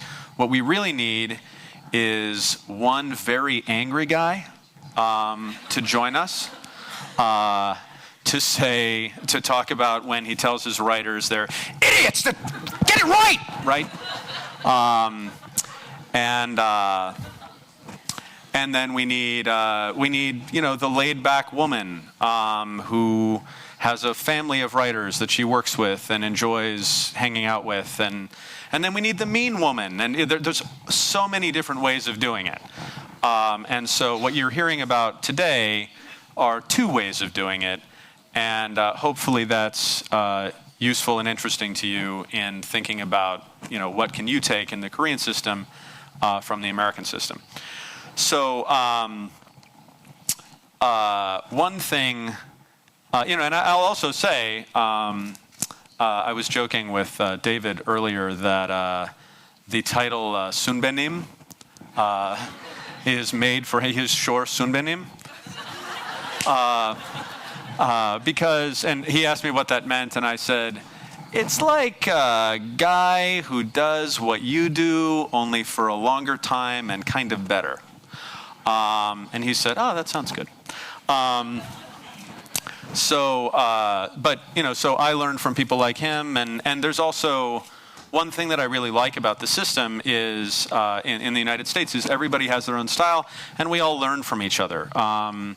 People will know an older showrunner. I didn't work with a showrunner on somebody else's show, but the writers that I hired onto my show had all worked with other showrunners, and we sort of worked out how to do it together. And it's something that I'll come back to later, but how you run your show becomes a reflection of your style and your personality and what you like and how you can best get what you need out of your writers. And that also has a lot to do with what kind of show you have. You probably noticed that the opening of my show was different than the opening of David's show. The two shows have very different demands and need to be run in different ways in order to make them go well. So it's not one system. But one thing that I think I thought would be useful to talk about would be just how specifically I do my show from the beginning to the end, right? Everything in the show. Just what's the entire process. And so you can see how does my show work, and then maybe if you have questions, I can tell you how other shows might be different. So one thing, as I was talking to some of my Korean hosts, I realized is the way your television system works, it's just organized differently. The business is organized differently. And so, and that has a big effect on how you have to run your show and what you do, who you have to manage. So we have a studio and a network and a production company and a showrunner. And so the way all of those things interact affects how we do our jobs. So I thought I'd sort of talk you through how our business is organized. So at the top you have the network, and the network broadcasts the show, and they give creative notes to the studio. They pay the studio a fee for the right to show the program. And usually their creative input is very high level. They will give input on actors, they'll give input on scripts, they'll give input on storylines, but they may not get involved in the very little decisions. Now, just because their input is high level does not mean that it isn't stupid. It often is stupid. But they are above the studio, which makes the show and owns the show. So the studio is in charge of the business of the show. They hire everybody, they pay everybody. They also give notes on the scripts, the actors, the storylines, and their job is to keep the network happy so that the network keeps the show on the air and they keep making money. Now, below the studio, you have the production company, which would be, in David's case, that was Paul Atanasio, who brought him in and sold the show to first one network and then all the networks. And in my case, that was a long story, but somebody that I had known for a long time in the business who had a television company and who set me up with the people at the network. At the studio. And the production company may be powerful, they may not be powerful. Some of them give lots of notes on scripts through the entire run of the show. Some of them are very involved. And others don't do anything. So maybe they're around for a little while, and after that, they have what I would say is the best job in Hollywood, which is they take the money and they put the money in their bank account or their wallet, and then they spend the money. But they have no duties on the show other than getting a salary. But that's not true for all of them, it's just true for some. And then there's the showrunner. So the showrunner runs the show creatively and makes all of the decisions creatively. And the studio or the network, they can give the showrunner input. They can give notes to the showrunner, but everything runs through the showrunner. Everything, so they don't talk to them. They don't talk to them. They talk to them. They talk to me. But it all goes through there, right? So below the showrunner, you have the writers and the writer-producers who are working with each other in the writer's room or not in the writer's room if the showrunner does not use a writer's room. And then you have the crew that actually makes the show. And then you have the director of the episode who makes creative decisions on the episode. But as David pointed out, he's not in charge. The director is basically there to do what the showrunner wants him to do. And one easy way to think about it is when showrunners in America go into movies, they go into movies usually as directors.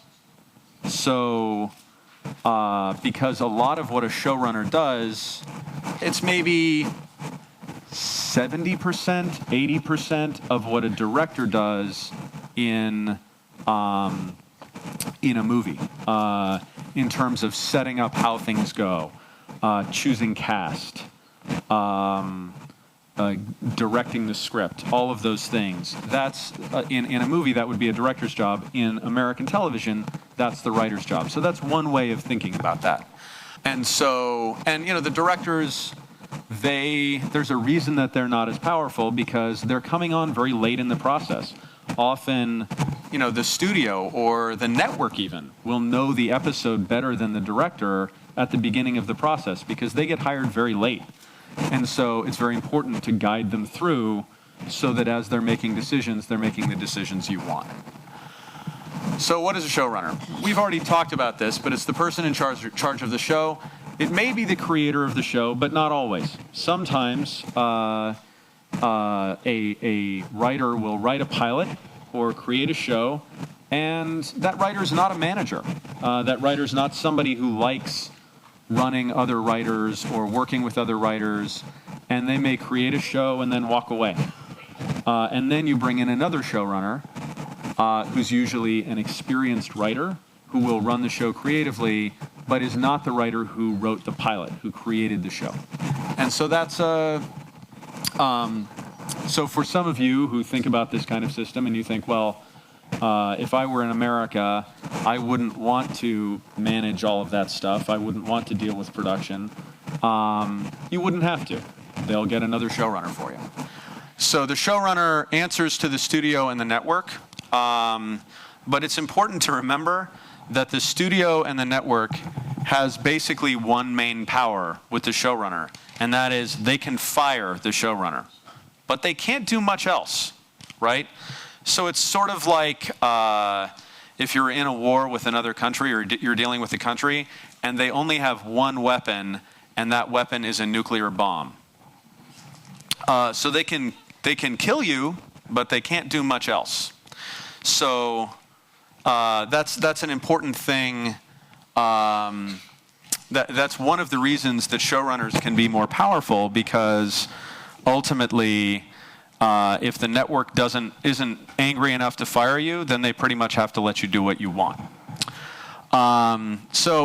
And as David pointed out, the showrunner is always the head writer and is always in charge of the writing staff. And that's the showrunner's job first and foremost.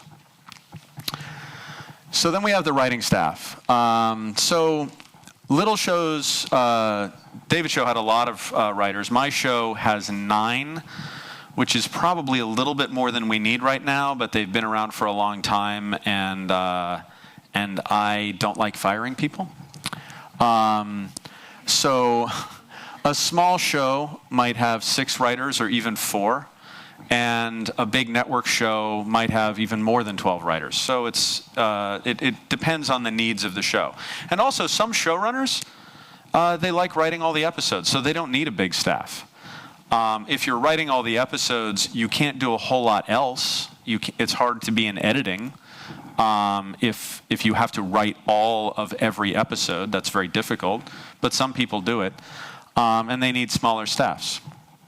How are the writers hired? They're hired because they wrote a good script that was similar to the show that they're working on. Most of the time. Sometimes they're hired because they're the showrunner's friend. Sometimes they're hired just because they really have a good feel for the show, but they've never written anything that's like the show. But usually the way it works is, I have a show with a lot of action. I look for a writer who understands action and has written a good action show, and then I interview them, and if I get along with them and it seems like we like the same things, then that might be someone that I would hire. But as David pointed out, it's very true. I will say that a lot, as David pointed out, because he went first. But it's very important that they like your show and that they understand your show and that they like, I always say, you have to think that the same things are awesome. You have to get excited by the same things. Because when you're putting writers in charge of, especially when you send them to the set, like when they are working with the writers, or they're working with the actors, or they're working with the directors, they have to be making decisions. They're not always going to make the same decision you would make, because unfortunately, we do not yet have the technology to clone the showrunner. Someday, maybe Korean scientists can help us. But for now, we have to use other human beings, which is sad, and use them to help us. So you need to know that they are making decisions the same way. They're making, they use the same criteria to make decisions. They like the same things. So they write scripts. Usually they will work on every episode in some way. On some shows, all writers write on every episode. On some shows, Lost. Lost was in Korea, right? Was Lost here? Yes? Yes. Lost was in Korea. On Lost, each writer was responsible for a different character, right? So they wrote, or a different set of characters. So they would write, that was also true on Heroes. Was Heroes here? Yeah, Heroes. It's very weird talking with a translator. So on Heroes, they also, each writer would write a different storyline. Personally, I think that's weird. I think it makes it hard for the episode to kind of come together and be its own thing. But it worked for Heroes, especially in the first year, and it worked for Lost, especially in the first year. So yeah, in those cases, everybody's writing on every episode. On some shows, they might just give notes on every episode. And then on some shows, actually, mostly really big shows with a lot of episodes, like House, that's where you'd see less all of the writers working together, because there's so much to do, and they end up separating into different groups. But it really depends on the style of the showrunner. I really like the writer's room. I really enjoy being in the writer's room. I also like writing by myself, but it helps me to be in the writer's room. And so my show, usually 4 days a week, all of the writers are in the writer's room from 10 a.m. until 6. So all day long, working together. And then maybe a day will be a writing day where everybody goes off and writes. So they may give notes on other people's scripts, criticisms, and ideas. And a lot of times, senior writers will help rewrite junior writers' scripts. If a junior writer's having trouble with a script or it's not very good, then a senior writer will help with a junior writer's script. But, and this is very important, the hierarchy of the writers, they have different titles, and the titles give them a certain hierarchy. But I think most showrunners will tell you that if it's a choice between the title or the better writer, you always go with the better writer. So you will sometimes have a newer writer rewrite an older writer, or a less experienced writer rewrite a more experienced writer if the less experienced writer is better. Now you might wonder, doesn't the more experienced writer get angry? And the answer is yes, very angry. But I don't care. And neither does David, and neither does any showrunner, because at the end of the process, all you need is a good script, not a happy senior writer. So finally, you're hiring because you want to find people who are good writers and good collaborators in the writer's room, people who can work together. So on my show, you could be the best writer in the world, but if you're a jerk, I can't hire you because you're going to make everyone else worse. And that's true. I've seen it happen where writers will, they can be great and really good at writing, but if they make all the other writers insecure, or they're really critical, or they're really unpleasant, then they make the show worse. And it's my job as a showrunner to make sure that the first priority is always the show. So, next, just physically, there's a writer's room. That's what it looks like. So, that's our writer's room. Now, I will say, this is our writer's room after the show started making money. Before, when the show didn't make money, it was very little. But it was still sort of the same thing. So it's a big table, and you have the whiteboards, and you have markers there, and everybody writes there. That's a big screen. So if we need to watch something on the screen, if we need to watch a scene, or if somebody saw something funny on the internet and they want to waste our time, then that's where we watch it. So in this writer's room, it's also important to know the writer's room is never actually this clean. That table is covered in food and little art projects that the writers make while we are working. They make things out of paper and cans, little animals. And also, it's usually covered in toy weapons, like Nerf guns and things that shoot, so that when the writers are angry at each other, they can shoot at each other with toys. This is true. We have many, many toy guns.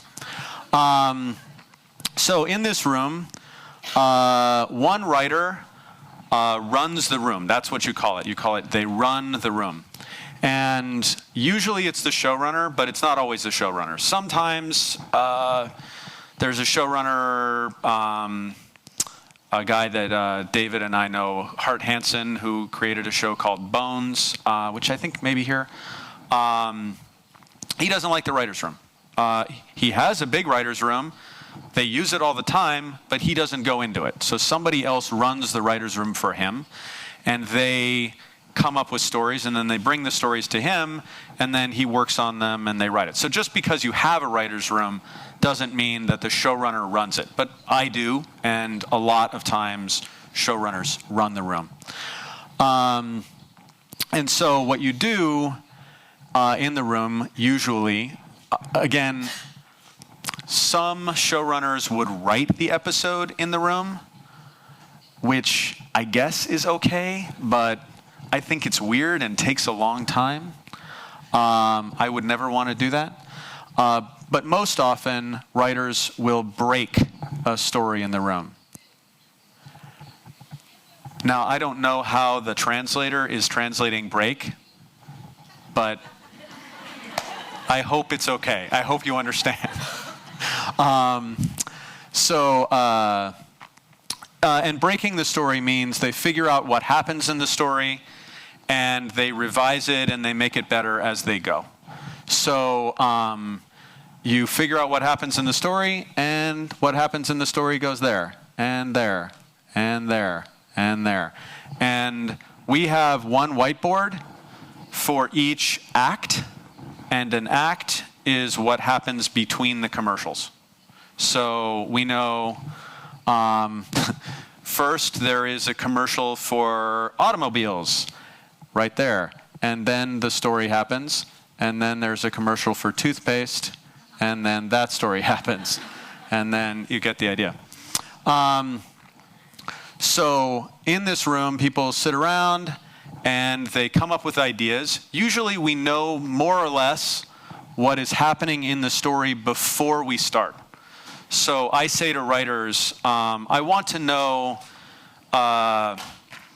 what the basic story is, what happens mostly, and they run it past me, and I talk to them about the big things that happen in the story, what the story's about, what would happen more or less on each board. And then, so once we have that, we can put that on the boards. And then we all get in the room, and the writer and I will sort of run the room together and talk about, okay, in this part, this is what's going to happen. And I thought it could start with this, and it could go to this. And then some writer says, that's ridiculous. That could never happen. We have to come up with something better. And then the first writer looks really angry at the other writer, and then we figure something out. So that's a little animation that my assistant did. What happens in the writer's room? The story is broken into beats. Now, a beat, right? What is a beat? A beat is something that happens in the story, and it may be a scene, or it may be several scenes that go together. So my example here is, we could say Michael and Fiona, who are the main characters in my show, they wait on the street and they watch the bank, and when they see a man with a gun walk in, they pull their guns and they rush inside. Okay? So we could say that's a beat, but it's not one scene. It's just one thing that happens, right? So there's a scene where they sit in a car and they watch a bank, and then there's a scene of a guy with a gun, and then there's a scene of them running into the bank. It's 3 scenes, but it's one thing that happens, right? So we break it into beats.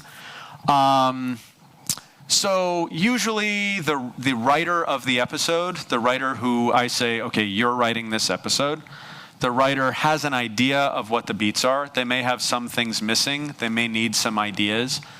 But they bring them in, and then we discuss them. Some beats maybe we don't like. We throw them out. We come up with something better. But whoever is running the room decides what goes on the board. So the conversation doesn't go on forever. So I would listen. I'd say, okay, that's an interesting idea, but I think it would take too long, or that's too many scenes. Or some writer says, I think it would be really cool if an airplane comes down and it crashes into the bank, and then the guy inside burns up. And then I say, you're crazy. We can't afford an airplane. And then we come up with something better. But that's sort of how it works. We would talk about it. And then when we come up with the idea that I like, I say, yes, okay. And I write it on the board, right? And so writers often disagree with each other, and they also disagree with the showrunner. And I think it is usually friendly, and it's usually fun. And as David said, it's usually very, it's not like a normal work environment. I mean, people joke around with each other a lot, and they shoot each other with guns, and they call each other names. But and usually we try to do things to have like to make it like a team. So my show, all the writers, we had a contest to see who could grow a beard and keep it the longest, right? We got together and we challenged another show to paintball. Paintball? You know, guns? Yeah. So a lot of guns on my show, so we need to learn about guns. So we do things to make a team and to come together as a team. But as I say, like people will discuss things and disagree with each other. And this I think is very important. It's important for the showrunner to be in charge, right? I'm the boss. What I say, it's my show. What I want is what we're doing, right? But if I'm a tyrant, if I don't let people express their ideas, and if people don't speak up and tell me what they think and disagree with me and tell me if my ideas are boring, then I don't need a staff. Then they're useless. And because if people are just throwing out ideas because they think they'll make me happy, then we're just paying them too much. I need to know that they can challenge me and they can tell me what they really think. And so I think in a good room, the expression in Hollywood is the best idea wins. And if you can, as a showrunner, run your show in a way where the best idea always wins and it's not the most important person or the person who talks the loudest, then that makes your show better. And if things get political and people start worrying about their jobs or who they have to make happy, then they're not focusing on the story, and it makes the show worse. And do people watch American shows here? I mean, House, obviously, everyone watches House, but if you watch American shows, I can tell you, and David will back me up, you have definitely watched a show that has gotten worse because the writers are fighting with each other or they're afraid of each other. That has happened. You have seen that on an American television program because it's not hard to see. So who's in the writer's room? David went through this, so I'll go through quickly, but you have the writers, who are the staff writer, 1 or 2 years experience on staff, story editor, executive story editor, co-producer, producer, supervising producer, co-executive producer. Now, usually, a lot of times, the co-executive producer, an experienced writer who gets hired onto a show will be hired on as a co-executive producer. Maybe they've been an executive producer before, but it's a new show and they come on as a co-executive producer, so they're below the executive producers or below the showrunner. And then the executive producer, as David said, there may be many executive producers. Some are writers, some are not. But in the writer's room, an executive producer is always an experienced writer. Now, one thing that's also important to know is if you're a really good writer and you're valuable to the show and the show can't afford to lose you, then maybe you're a story editor and you can say to the showrunner and to the studio, next year, I don't want to be an executive story editor and I don't want to be a co-producer. I want to be a producer. And I want double the money next year. And this is not a happy thing if you are a showrunner, but it is a thing that happens. And if the writer's really good, then sometimes you do it. So there are writers on my show who I jumped 2 levels and they made a lot more money because they were delivering and I needed them and they knew that I needed them and they negotiated for a better deal. So while this is a hierarchy and it seems like there's a system, people negotiate for what they can get. And sometimes a really good writer can threaten to leave a show. And if you're a showrunner and you're doing 24 episodes a year and you need them and they can write really good scripts that make your life easier, they are worth a lot of money. A lot of money. And they know it, and their agents know it, and they get a lot of money.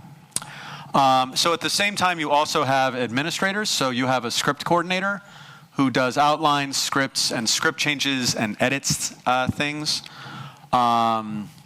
A writer's assistant, sometimes two writer's assistants. They help with research. They take notes in the writer's room so everybody remembers what was said. They erase the boards. They get food. They get more ammunition for the guns so that the writers can shoot each other. And then, and you can it's fun because you can also make them, they have to do whatever you say because they're the lowest.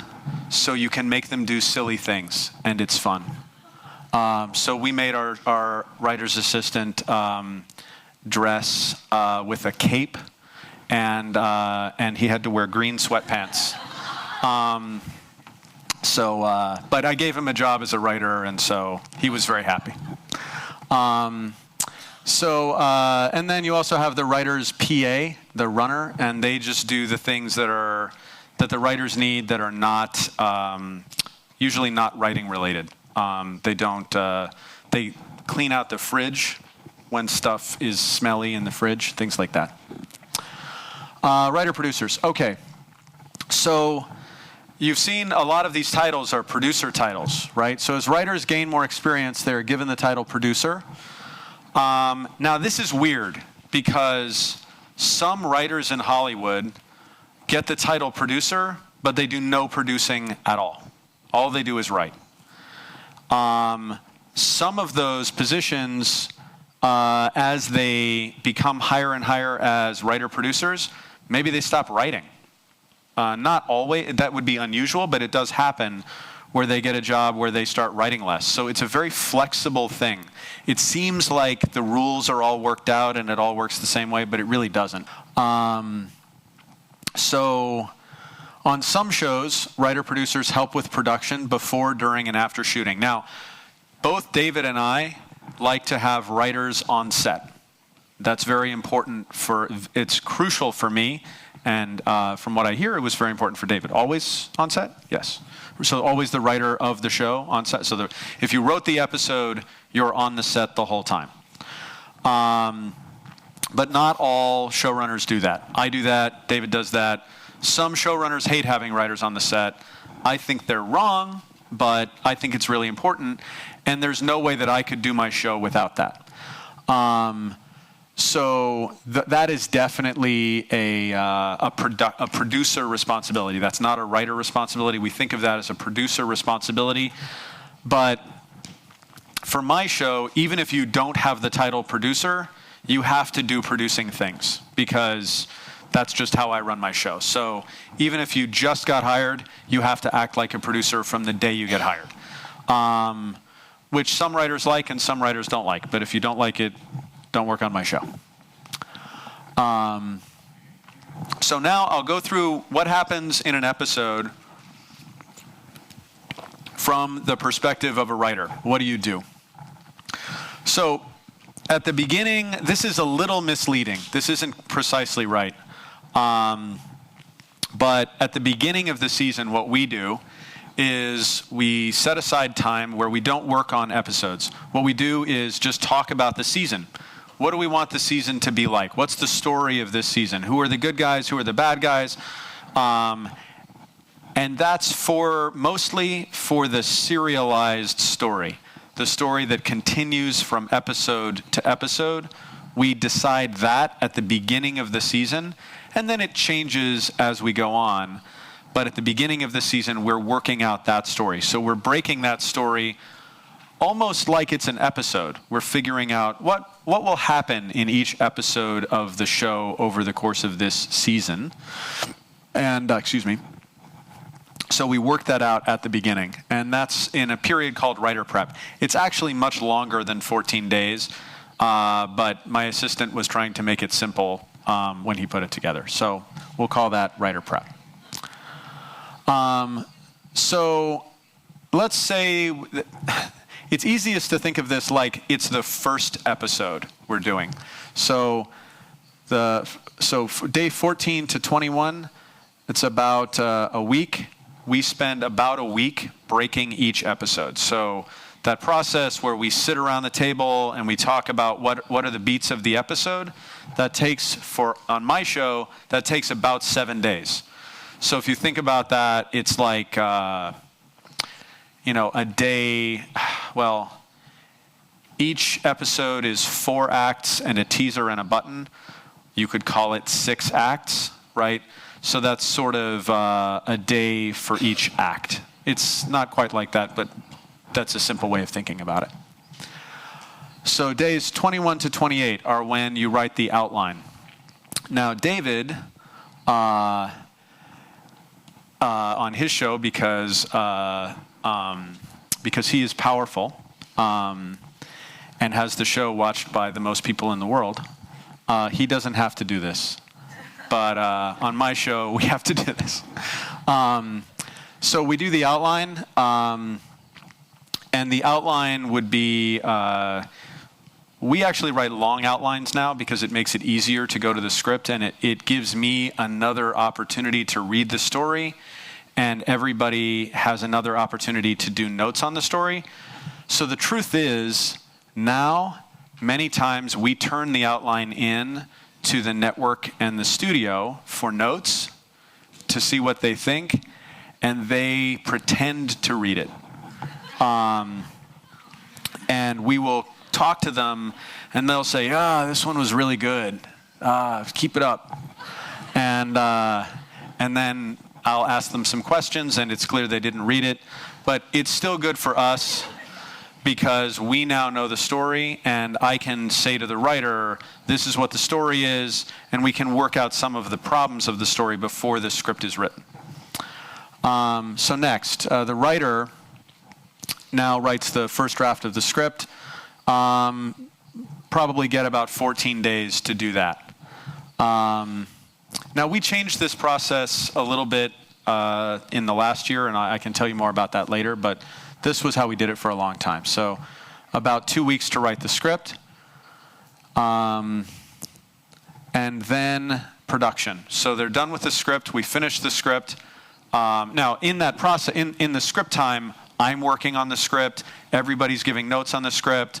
We're going back and forth. So there's a lot in there, but that's when the script happens. So days 42 to 56 are production.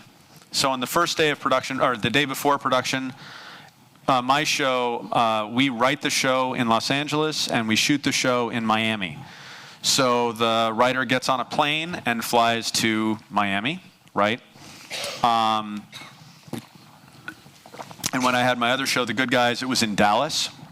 So the writer would get on a plane and fly to Dallas. And then they're there for the full time of production. And I'll talk about that in more detail later. And then, once they get back, on my show, I make the writer of the episode responsible for post-production as well. Again, I have a lot of input. I'm there the whole time. But they're responsible for kind of supervising the process of editing and sound mixing and everything that happens after production. So they're responsible. And I think the reason I do that is you need someone who's paying attention to all the little tiny things on the episode and someone to yell at if something goes wrong. And by keeping the writer, I have someone to yell at. But I think it's important to have someone who's responsible for the whole process. So, in writer preparation, we're back in the big room. Ooh.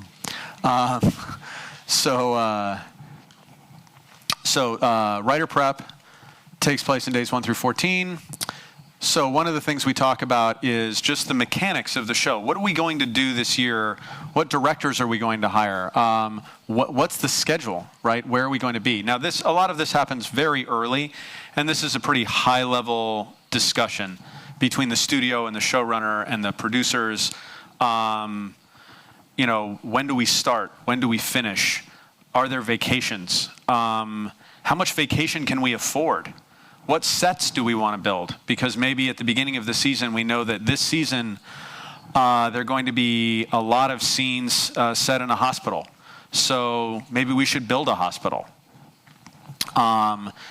This year, we know we're going to blow up a lot of cars. Maybe we should talk to the transportation department about buying a lot of cars that we can blow up and getting a lot of explosives.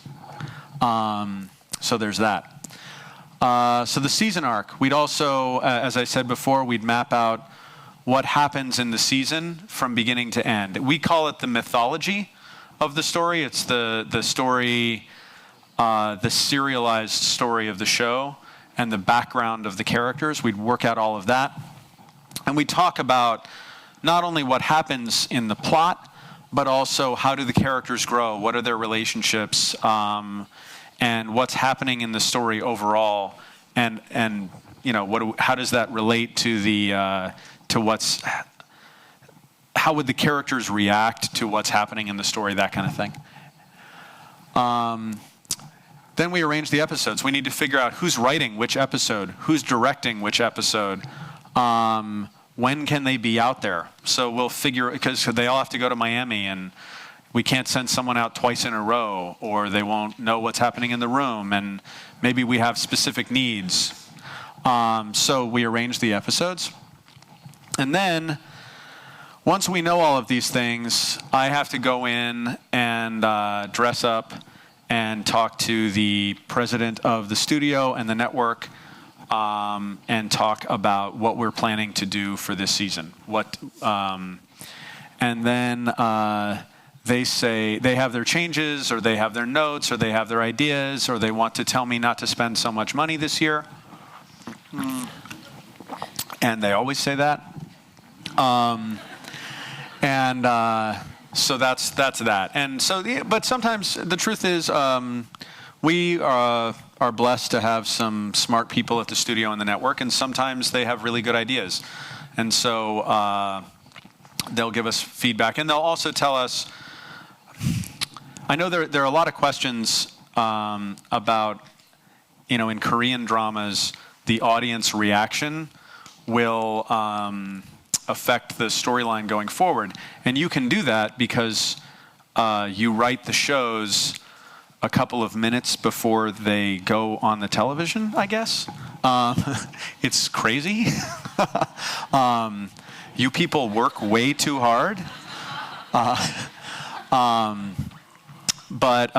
So you know, you can get feedback and then you can change next week's episode. That's not something we can do because our episodes were written months before they air. So in the case, but we do hear things that the audience thinks, so the network may do research. They'll talk to people and interview people and poll people and find out what the audience thinks. And so we'll hear some of those things as well.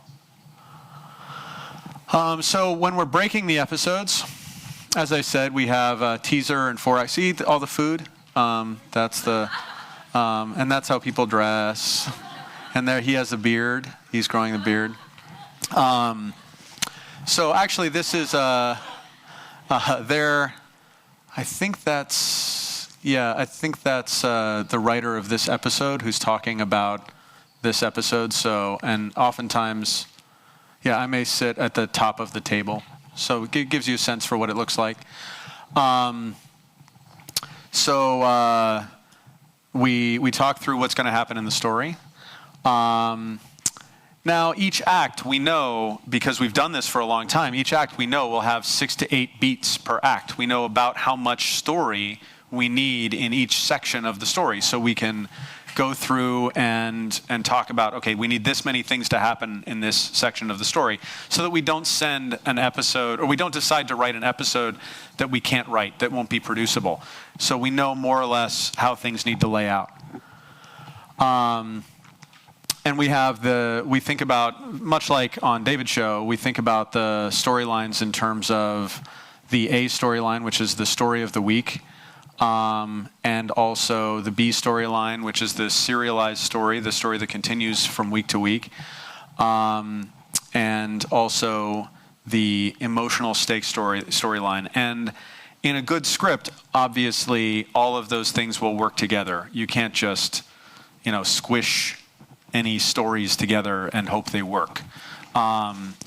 We try very hard to have each week the emotional concerns of each story be sort of similar and harmonized, so that the episode feels kind of a piece. And I think it's important to emphasize, for my show, we have a lot of action and people run around with guns and all of those things, but a lot of the same things that you could say about House, you could also say about Burn Notice, in the sense that the things that the characters are doing, the procedure of the show, even though the procedures are very different. There's a medical procedure on David's show. On my show, it's a more action procedure, a spy procedure. There's a relationship between how the characters do what they do and who their characters are. And so my guy is a spy for emotional reasons. He has an emotional life. He has relationships with the other people in his world, and so that's so all of the stories are ideally related. So from days 21 to 28, we do outlining, and that's basically turning those beats into the outline. And in each outline, each piece of the outline will say very specific things like, where is this scene? Who is in it? What happens in this scene? And we'll get the there we go. Notes from the staff, notes from the showrunner, and notes from the studio and network. And the writer will revise at each of those steps.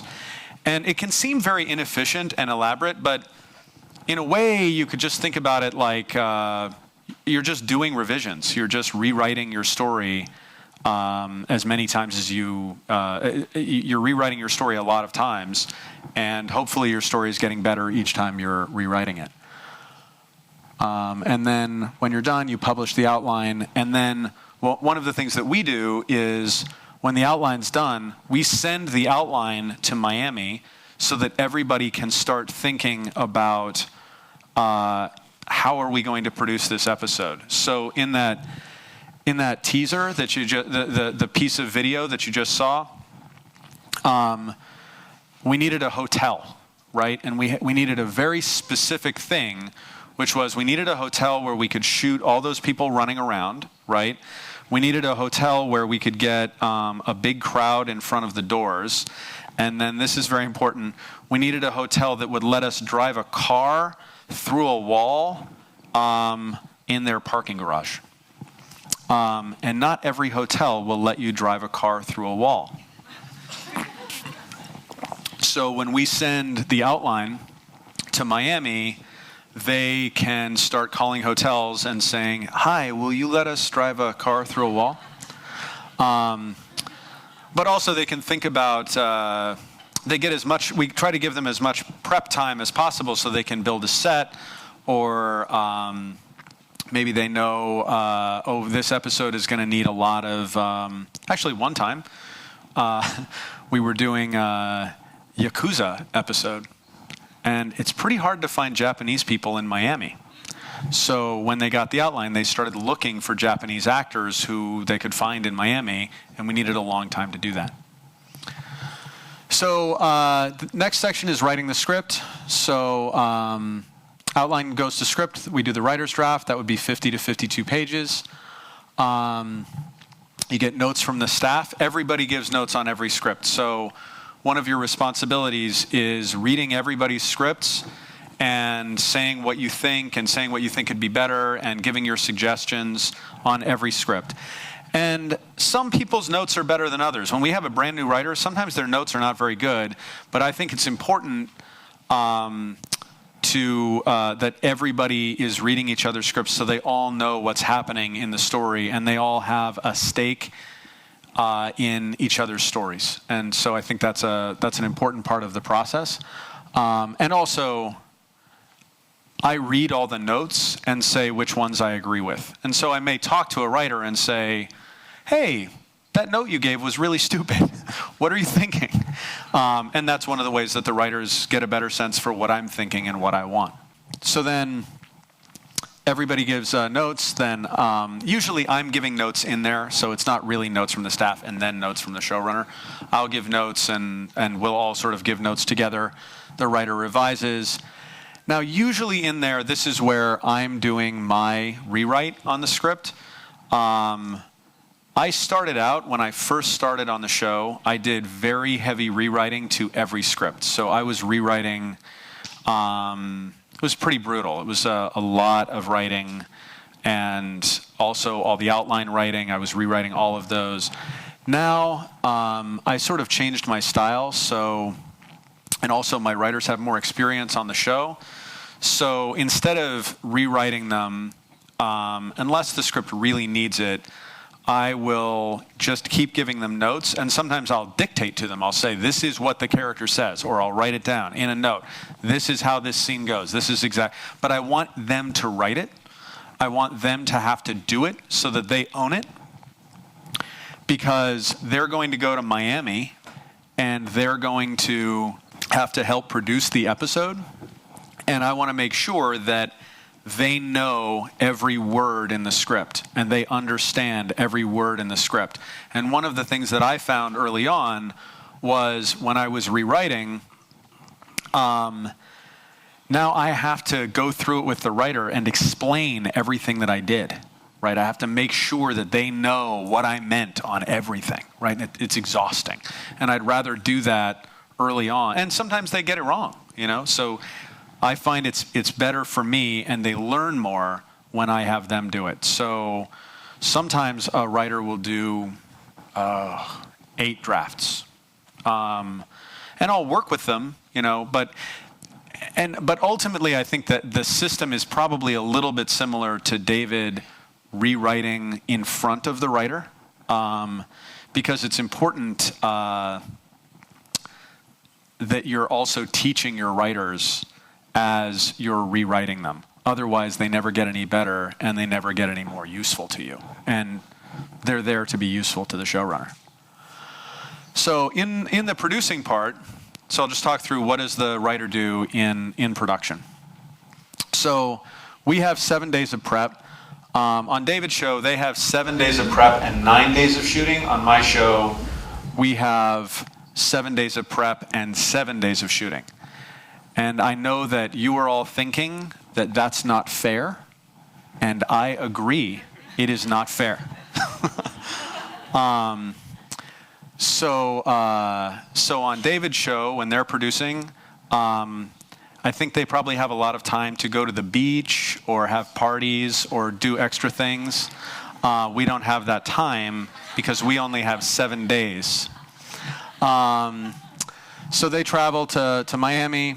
There are a lot of meetings. So we'll do, they're responsible for a props meeting. So on our show, on my show, a lot of times the characters will build things, right? They'll build like a special prop or a weapon or something like that. And when you write it in the script, the people in production don't necessarily know what you want, right? So they may build the exact wrong thing. And so one of the things that the writer is there for is to say, okay, this weapon looks like this. This is more or less how it's built. This is the research that we have. This is how we want you to do it. And they have to go through it with them and see how is the prop made and that kind of thing. So that's very important. Costumes, stunts is a big thing.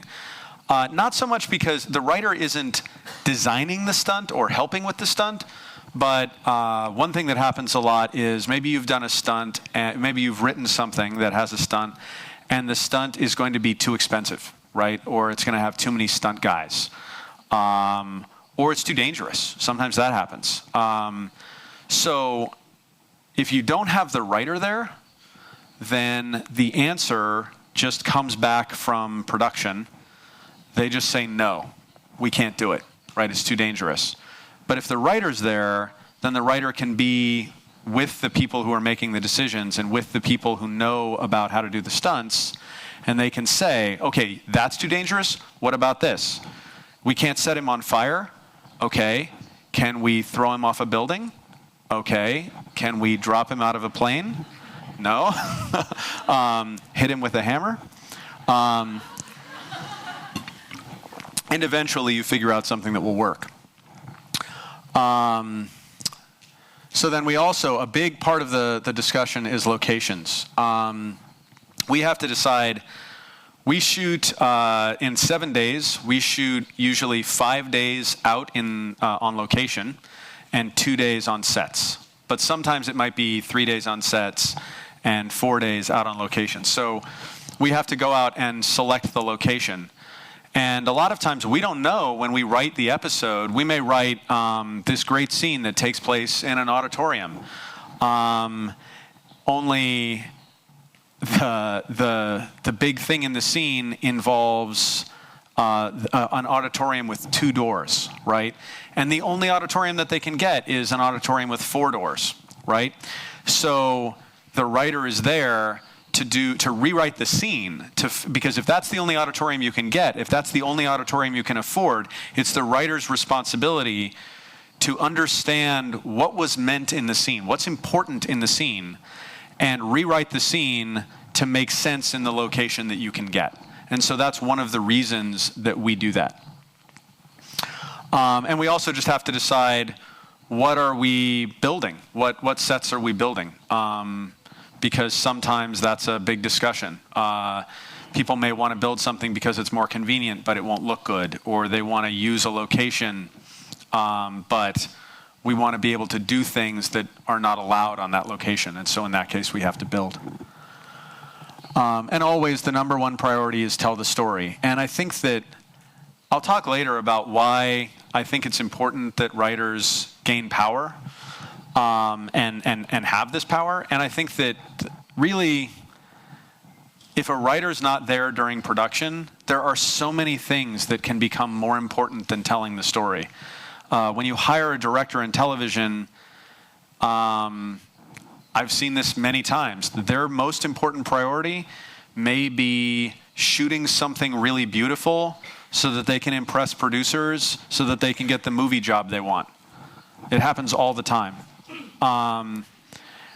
When you watch an American show and there's a big crane shot and it's a huge wide shot and it's really beautiful, chances are the director fought production to get that plane, to get that crane. Helicopter shots, they're really expensive, they're really difficult. Usually you don't need them. But directors love them. They're so much fun. They get to go up in the helicopter. And so they'll talk all day long about how important this is to the story.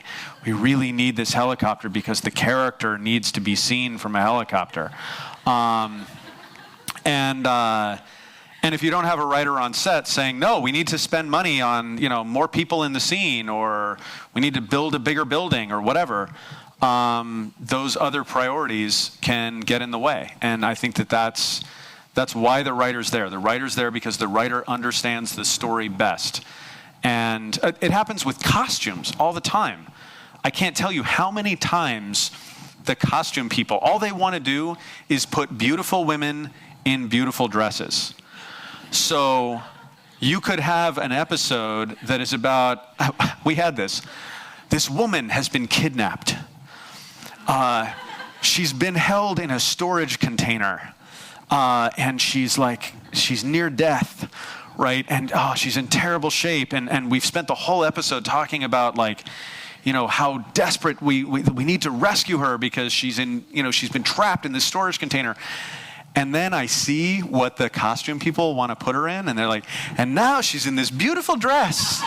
She comes out. And then the makeup people, her makeup is perfect. So it's important that the writer be there to say, no, that doesn't make sense for the story. I know that it's fun for you to put pretty people in pretty dresses, but that's not what we're doing. And also actors, they have their own, a lot of times the writer needs to be there to explain to the actor why it's important that they do things that they don't always want to do. And that's a big part of the writer's job. So this is a huge thing, revising pages to accommodate production. So the writer is responsible for each day when they get home after these decisions have been made. Maybe you realized, you wrote this scene for a stadium, but we can't get a stadium. A stadium's too big and too expensive, so we changed it to an auditorium.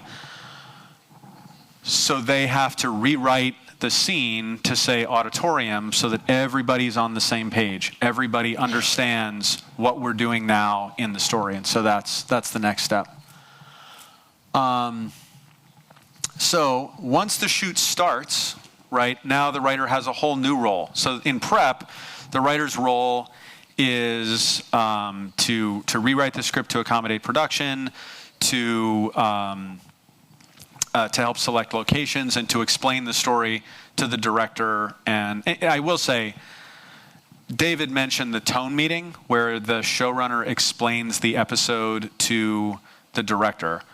I forgot to talk about that because I hate doing it, because it's so painful and it takes so long, but it is also a part of the process that happens before that. So once the prep process is over, we go into production. Now this, you can see the way his tongue is. This is very important in American television.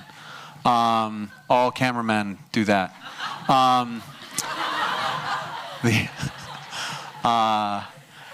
So we shoot for 7 days, 7 packed days with no vacations like David gets. We shoot 12 to 14 hours per day. And that dog is not supposed to be there. That dog started barking during the take, and it was that made the actors very angry. So actually, that's the writer there. So we're there 12 to 14 hours per day. Now, it can go longer. And I know Korean dramas, apparently you shoot around the clock. You shoot way too late. So I don't know how your actors look so good, because American actors get puffy eyes, and they start, American actors, when you keep them up too late, they get very angry, and they do things like fall asleep on the set to let you know that you're keeping them up too late. So we shoot 12 to 14 hours per day. If you go beyond 14 hours per day, things get very expensive, and the people from the studio start calling you and screaming at you and threatening to fire you. And we shoot 7 to 10 pages per day usually. It might be a little bit less if there's a lot of action, and it might be more if it's a simpler dialogue scene. And usually we do 2 to 3 takes per shot. That's low. We have to shoot pretty fast because we have a lot of scenes, and we usually have a fair amount of action. My guess would be on House, you probably did lots of takes, yes? Yeah. So House is a show that, well, as I say, they have lots of time. But actually, they also have lots of awards. And part of the reason they have that is that it's a show that focuses very much on performance. And you need a lot of takes for performance. And so we care about performance, but we also have a lot of action to do and a lot of things to get through. And so we do usually 2 to 3 takes per shot. And that generates 4 or 5 hours of footage per day. So that's pretty much how much we're getting through. And most people who work on my show say that it's one of the fastest shows they work on, because sometimes we might do 11 pages in one day if we have to schedule it that way. So that's a very fast schedule in the United States. So when on set, you have to rewrite for actors when lines don't work. I know probably when Korean writers write things, they're always perfect. but that's not always true for Americans. So sometimes you write something and the actor can't really say it, or it just. A lot of times, the lead actor on my show will accuse me of writing lines that rhyme, so he makes fun of me and he'll sing my lines to me. So then I have to rewrite the line so that it doesn't rhyme anymore. And also, if the show's going too long, if we're not going to be able to shoot what we need to shoot in the time that we have, the writer will rewrite on set to accommodate the time. If we need to combine two scenes, we have somebody there who can just combine two scenes on the day and make sure that we stay in the budget. Now this is, and on time. And I think this is a really important thing. I don't know if you guys are interested it sounds like you guys are interested in Korean writers being more powerful. Yes? Yes? More powerful? Good. We like this. One of the reasons I think that, or one of the ways that happens is that a writer can solve a business problem better than anyone else. Right? And I'm sort of looking at the people in the suits because I think it's important that they hear this. When there's a problem in production, right? When something's going wrong, when it rains, when there's a problem with an actor, when there's a problem, when the budget is too high, who solves that problem? It's not a producer, it's a writer, right? A writer solves the problem. And that's why the writers need the power. That's why the power is best put in the hands of the writers. Because when you think about producers, it sounds so nice. He's a producer. That's really important. But how do producers solve problems? Well, I guess it's the same thing in Korea as it is in the United States. They say, yes, I will solve the problem. And then they turn around and they ask the writer to solve the problem. And so what I would ask is, why do we need that guy in the middle, right? And a long time ago in the US, people started asking that question, and that's why writers are producers in the US.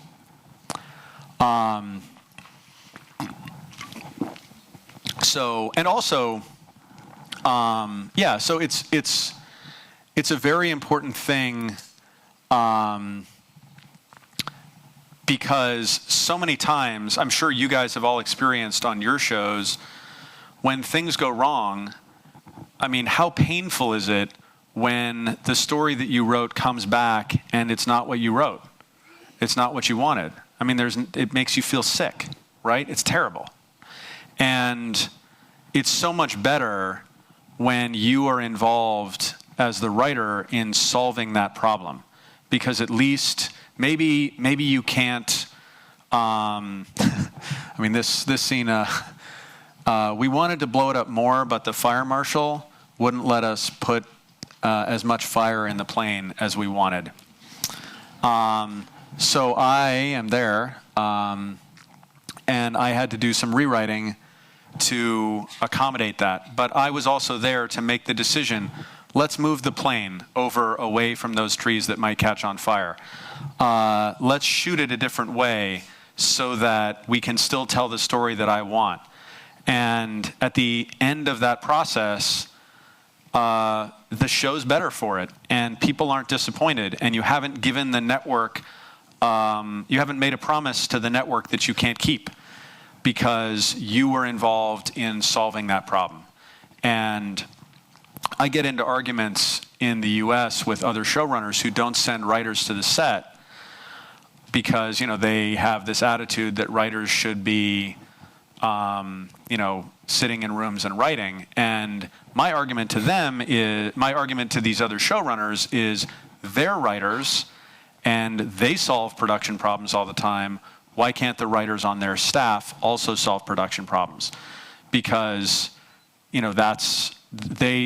they can all protect the story together, and that's the most important thing.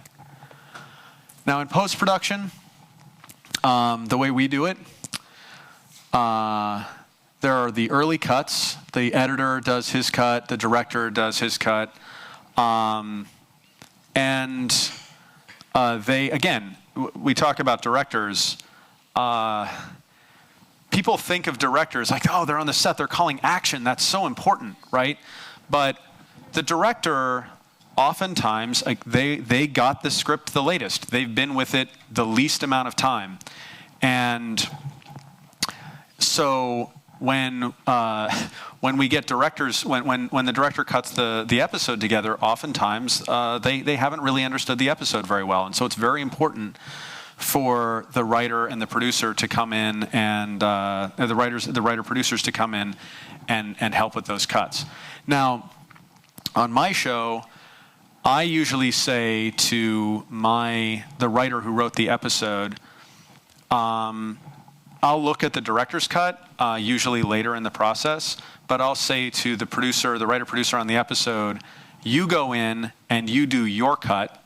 I want to see what you think this episode should be because you're the writer and you were there and you know what we got from the actors, and so I want to see your best work, right? So you give me the best version of this episode that you can give me.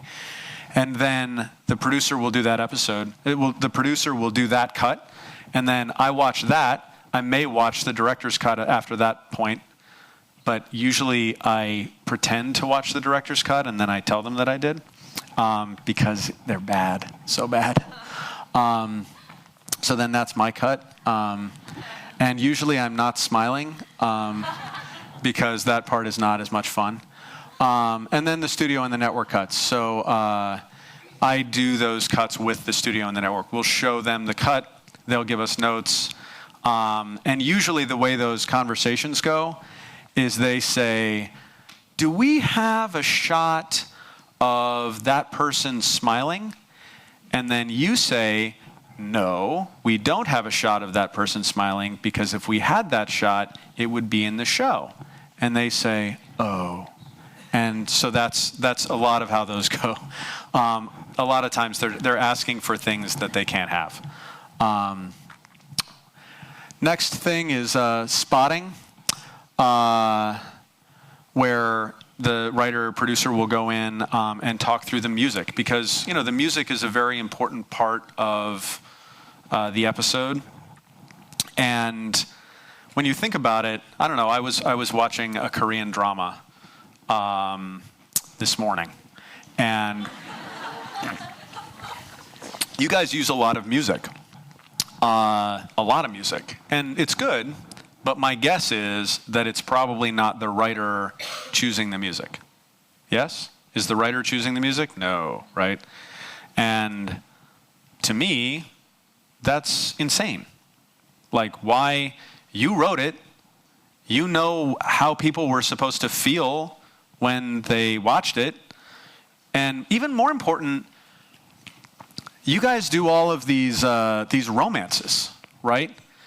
You know when those people are going to fall in love. You know when they're going to fall out of love. You know how much in love they are now and how much in love they'll be in tomorrow. Yes? And that's what the music tells the audience, right? And so choosing the music is a really crucial part of what a showrunner does and what the writer-producers do, because especially for a serialized drama, like, how important is this scene? How dire is this? Because if you leave it to the director will always say, it's bigger, more music, right? And the network usually wants it more, we call it on the nose. They want to tell the audience exactly how to feel. And they never want to be subtle or leave anything to the imagination. And so that tends to be what the network asks for. And so having the writer involved in the selection of that very crucial part of the process is, I think, incredibly important. So you should all fight for that. Next, we send the writer for the mix review, and they go to the... I usually don't do this myself. I never do this myself, except if I directed the episode. Sometimes I'll do it if I directed the episode. But the last part of the process is after all of the sound has been mixed, somebody has to be there to listen to it one last time. And again, it seems like, how important is that? But if the music is too loud and it drowns out the dialogue, then you just ruined your story. Like, the mixed review can be one of the most important parts of the process if people get it wrong. You can ruin an episode, and so it's very important to me to always have someone there. And then we also have visual effects. So, if you have to turn this into this, it takes a lot of time, and it's very difficult. And usually it looks weird the first few times you do it. And so having a writer supervise that process and say what needs to be in the frame, or this looks stupid, we shouldn't do this, let's figure something else out, because that effect is never going to be very good. Sometimes we have to do that. So we also have the writers supervise the visual effects. And then we air the episode, and that is the end of that process. So one of the questions that I know people were interested in was just how much writers make, because that's really important, right? It's also fun to know.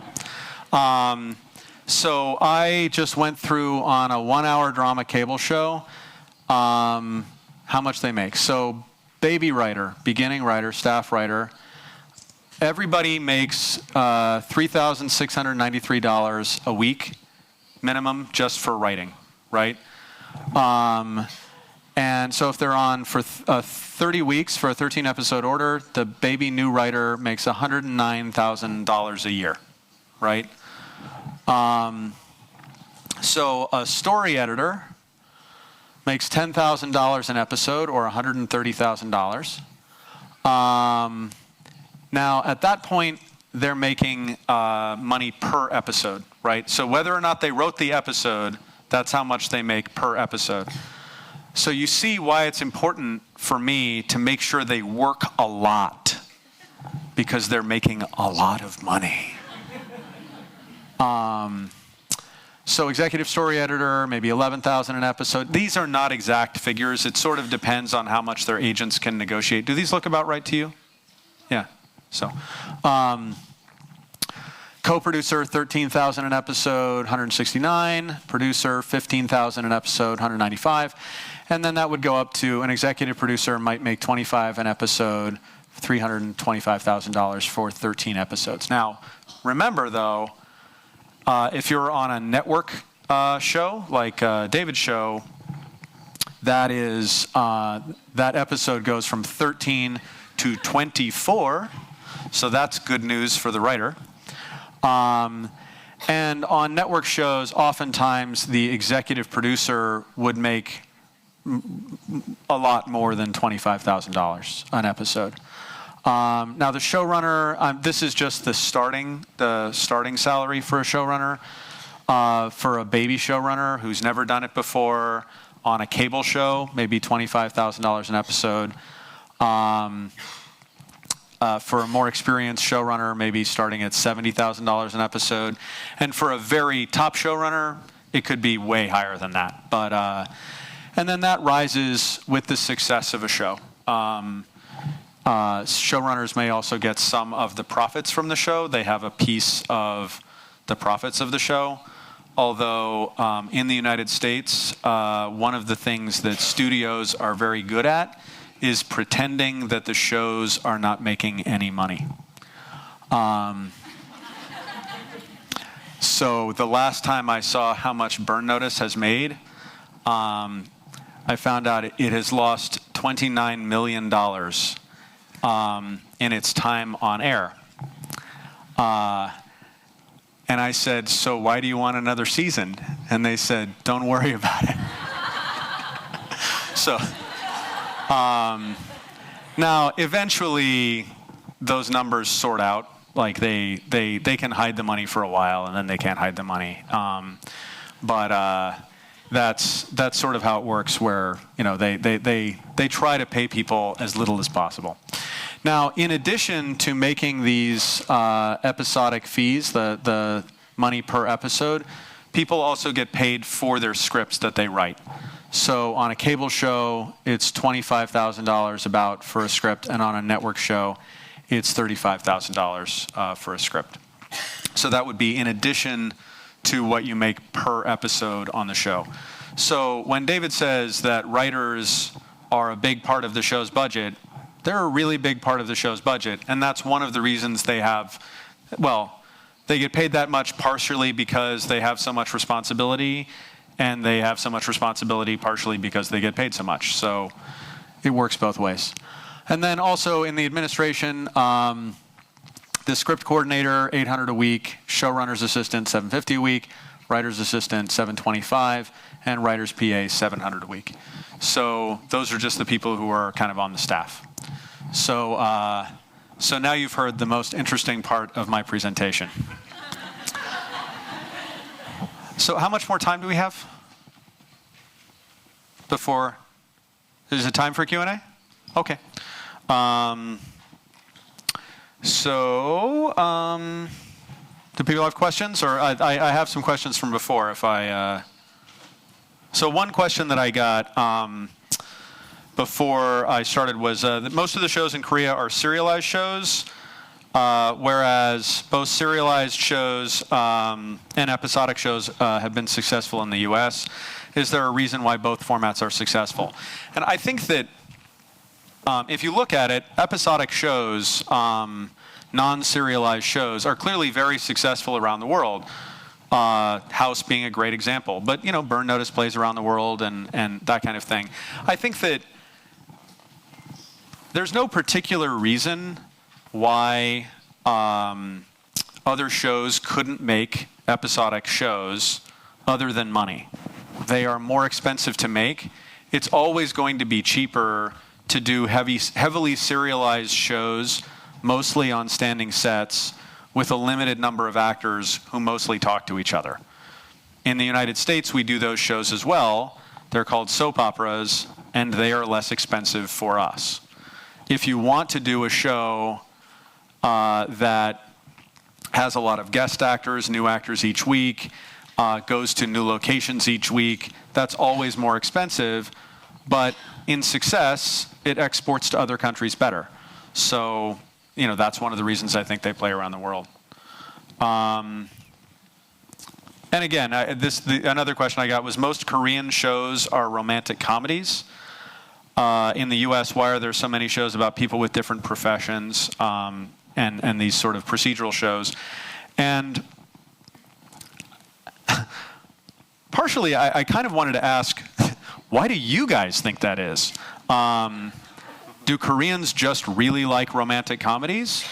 Or is there some sort of business reason for that? My speculation would be that, again, procedural shows could work anywhere. It's just that romantic comedy is, it's a popular genre. It's an affordable genre.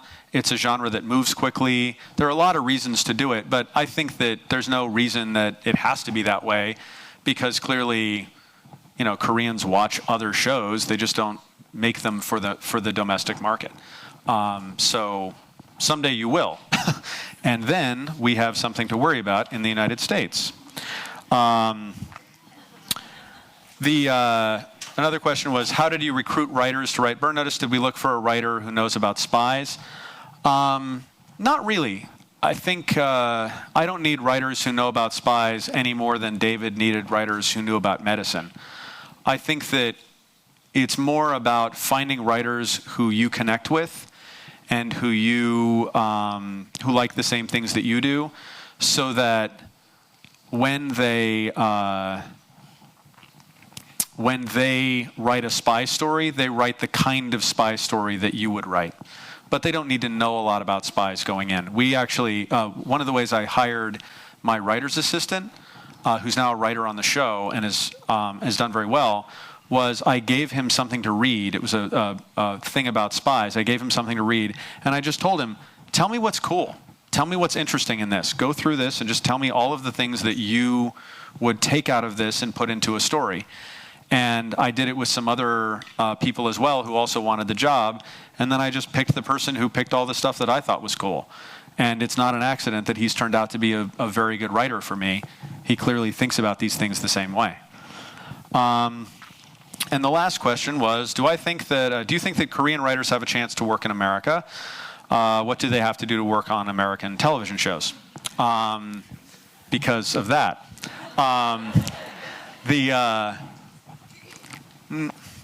I think that, to really work on American television shows, if there's one message that you've gotten from today, it's that you have to learn to think and talk like a showrunner,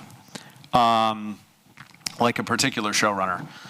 But I actually sort of think it's the wrong question to ask, because really, all around the world now, people are importing formats.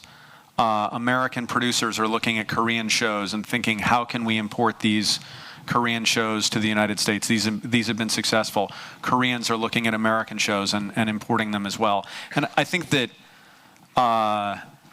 the opportunity right now for a country like Korea, which has been so successful at exporting a certain kind of drama around the world, it's just, telling your own stories in these other genres. I think that that's possible, and I think that, it may be time to break out of romantic comedy. So, any other questions? 제가 궁금한 거는요, 번노티스 같은 경우에는 현대차에서 협찬을 받는 걸로 알고 있어요. 그래서 거기서 이제 피오나가 타는 차가 현대차인 걸로 알고 있는데요. 이렇게 협찬 과정이 이루어질 때 어느 시기에 어떻게 이루어지고요? 이런 것들이 대본이나 이렇게 반영이 될 때 어떤 식으로 좀 반영이 되는지 궁금하거든요. It's a very good question.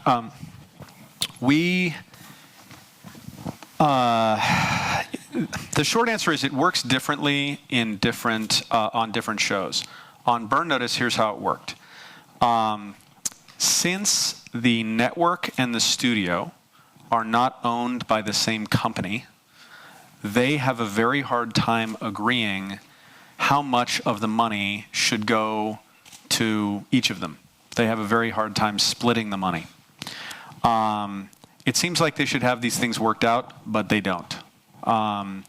And so the agreement that they made was that the money for the product integration would go to the show. So we use the product integration money to pay for more actors or more sets or more effects, things like that. One of the differences I know in product integration in the United States versus product integration in Korea is that in the US, Hyundai spends a certain amount of money, call it $100,000 to have a Hyundai in an episode, right? Thank you, Hyundai. Thank you. We love Hyundai.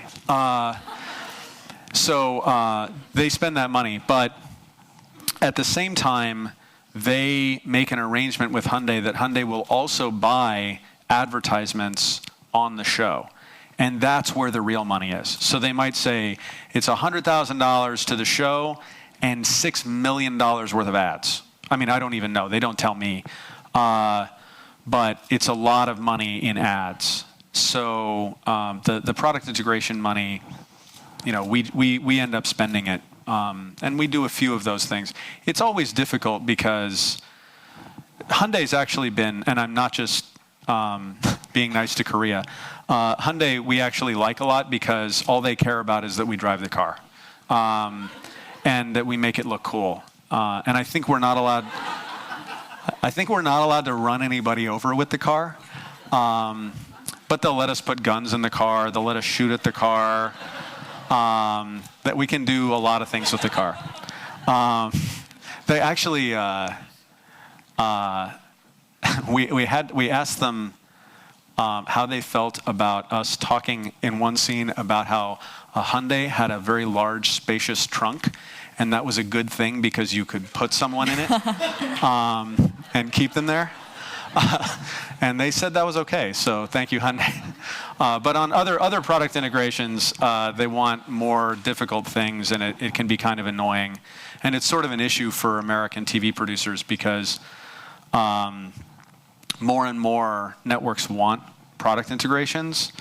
And actually, I watched an episode of my favorite Korean drama, King of Dramas, and they were talking about the issues of an orange juice product integration, and I felt sadness for my brother television producers in Korea. So. 한 가지 질문만 하겠습니다. 아까 보니까 그 드라마를 만드는데 14일이 걸립니다. 스크립트를 쓰는데요. 그것이 몇 회분을 얘기하시는 건지가 궁금합니다. 그러니까 24부작 중에서 한 회를 얘기하는 건지. Well, the entire process takes 14 days. So remember, if you write the script and then you turn in the script and then they give notes and then I give notes on the script and then they rewrite the script, and then I rewrite the script, and then we give it to the network, and they give notes on it. And the network reads very slowly. So they take time. And so the whole process takes 14 days for one script, but we're not doing just one script at a time. So when I say that, I say from the perspective of one writer on one script, it's 14 days. At the same time, we're also breaking another episode and finishing another episode, so it's all overlapping, right? So they're all happening at the same time. So I did want to say, I was thinking a lot about how do Korean writers take power?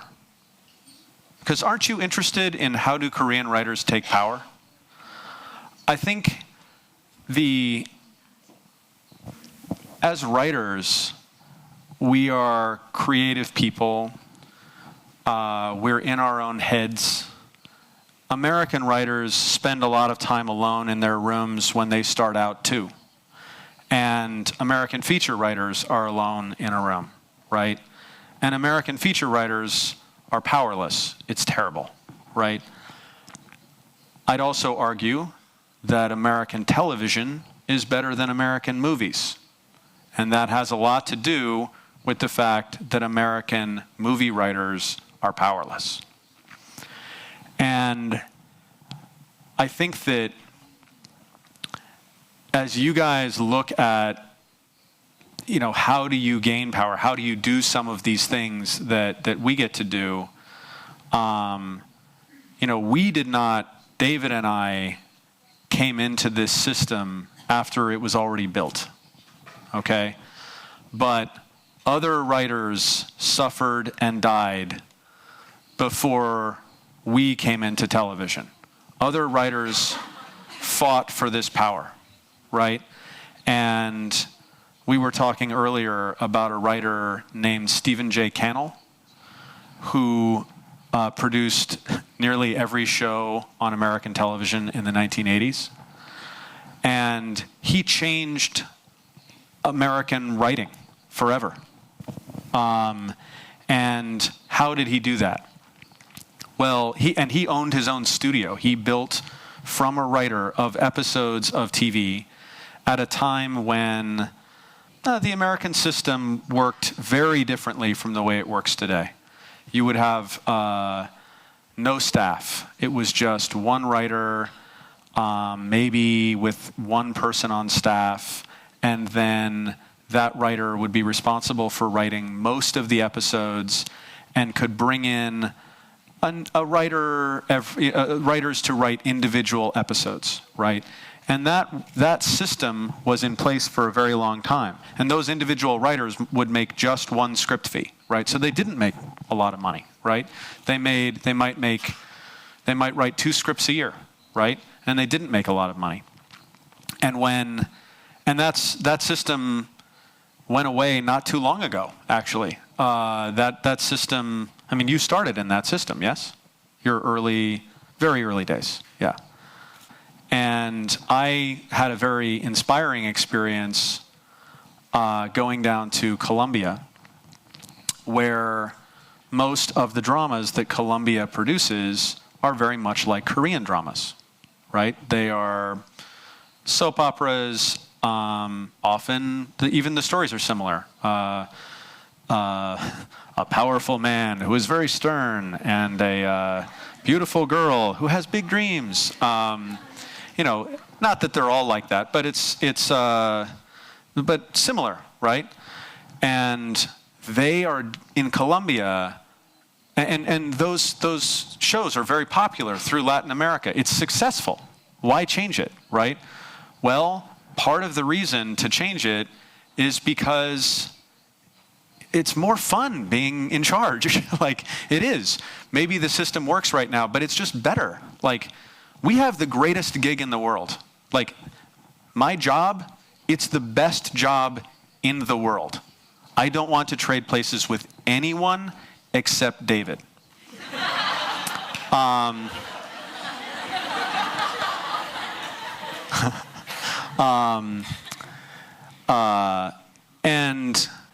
But my point is that looking at these people, these producers in Korea, they are just starting to make what we might call American-style dramas in Colombia for the Latin American market.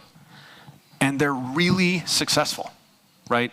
They have because there's one show. That's it. One show made by Latin Americans for the Latin American market that looks like an American TV drama. And they're exporting it all over the place, and it's really successful. And it's not as expensive as an American TV drama, and people are not making this much money, but give it time, because they're making a great show for the export market, and people fought for that right, and they managed to come up with the show. And it's a show that has, I talked to the creator, he's a really smart guy, and it's a show that has that relationship that David talked about that is so important to me, where the creator and the show, it's sort of mysterious and a little mystical, the way the show starts reflecting the personality of the creator. If you talk to David, you see House, right? He's there, right? No, I mean, like, he's not the same guy, but it's the personality is there in everything you do. It's there in how the show is run. Like my show is about a team of close friends who work together and they fight together, and there's one guy who leads them all, but he likes having this team that he's very close to. And guess how I run my show? It's a team of friends who work together, and there's one guy who leads them all, but it's the same thing. The way I run my show, and David talks like House. I sound like Michael. Like, when he can't do his voice, when he's not available to do his voice in the show, I can do his voice in the show. And one time we had a problem because the network accidentally aired something that had my voice in it instead of his voice. And that's not an accident. And so, looking at this Colombian show, it was very exciting to see a show where this writer was so excited because he had created something where he got to have that relationship, where it was all his. and he was making something that was really special to him, and it was as successful. I mean, it wasn't exported to the United States, but it was as successful as American shows were throughout Latin America. And it looked like, to me, it looked like an American show in the 1980s, in like 1985. And I saw, oh, that's how this happens. They're going to build an industry in Colombia making this kind of show, and it's starting with this show that I'm seeing here. It was very exciting and worrying to me, because once they get really good at it, I lose my job. Any other questions? 그 어떤 차이점이 있냐면 계속 쇼라고 말씀을 하시거든요. 근데 저희는 그걸 드라마라고 얘기를 합니다. 그러니까 이 부분에서 되게 많은 차이가 있는 것 같아요. 그리고 말씀하시는데 프로듀서와 라이터가 같은 연장선에 있는데 우리는 이게 층위가 상당히 구분이 돼 있거든요. 라이터는 라이터고 프로듀서는 프로듀서예요. 그러니까 그게 한국 사회에서 어떤 직업군의 이동이, 그러니까 뭐라고 그 직업의 이름이 규정이 되면 다른 직업으로 이동하는 게 상당히 어려운 한국적 특성이 있는 부분이 있는 것 같아요. 근데 드라마를 우리가 쇼라고 인지를 하는 순간에 작가가 프로듀서가 될 수 있는 부분들이 있거든요. 그러니까 그런 명칭의 전환 같은 것들이 되게 흥미로웠는데, 사실은 아까 여쭤보고 싶었던 게 그런 역사적인 변화입니다. 그러니까 미국 드라마도 한 명의 작가가 독방에서 글을 쓰는 시대가 있었다고 말씀하셨는데, 아까 그 얘기를 조금 더 자세하게 설명을 해주셨으면 좋겠어요. 그러니까 그런 시대가 집단 창작의 시대로 들어오면서 라이터가 프로듀서가 되고 그 쇼러너가 될 수 있는 시스템이 되는 그 과도기에 어떠한 스파크가 있었는지, 예를 들면은 사실은 되게 스타 작가 한 사람이 자신을 희생해서 거대 자본이랑 싸우거나 되게 힘이 있는 제작자나 PD랑 싸우는 거는 되게 힘든 일이거든요.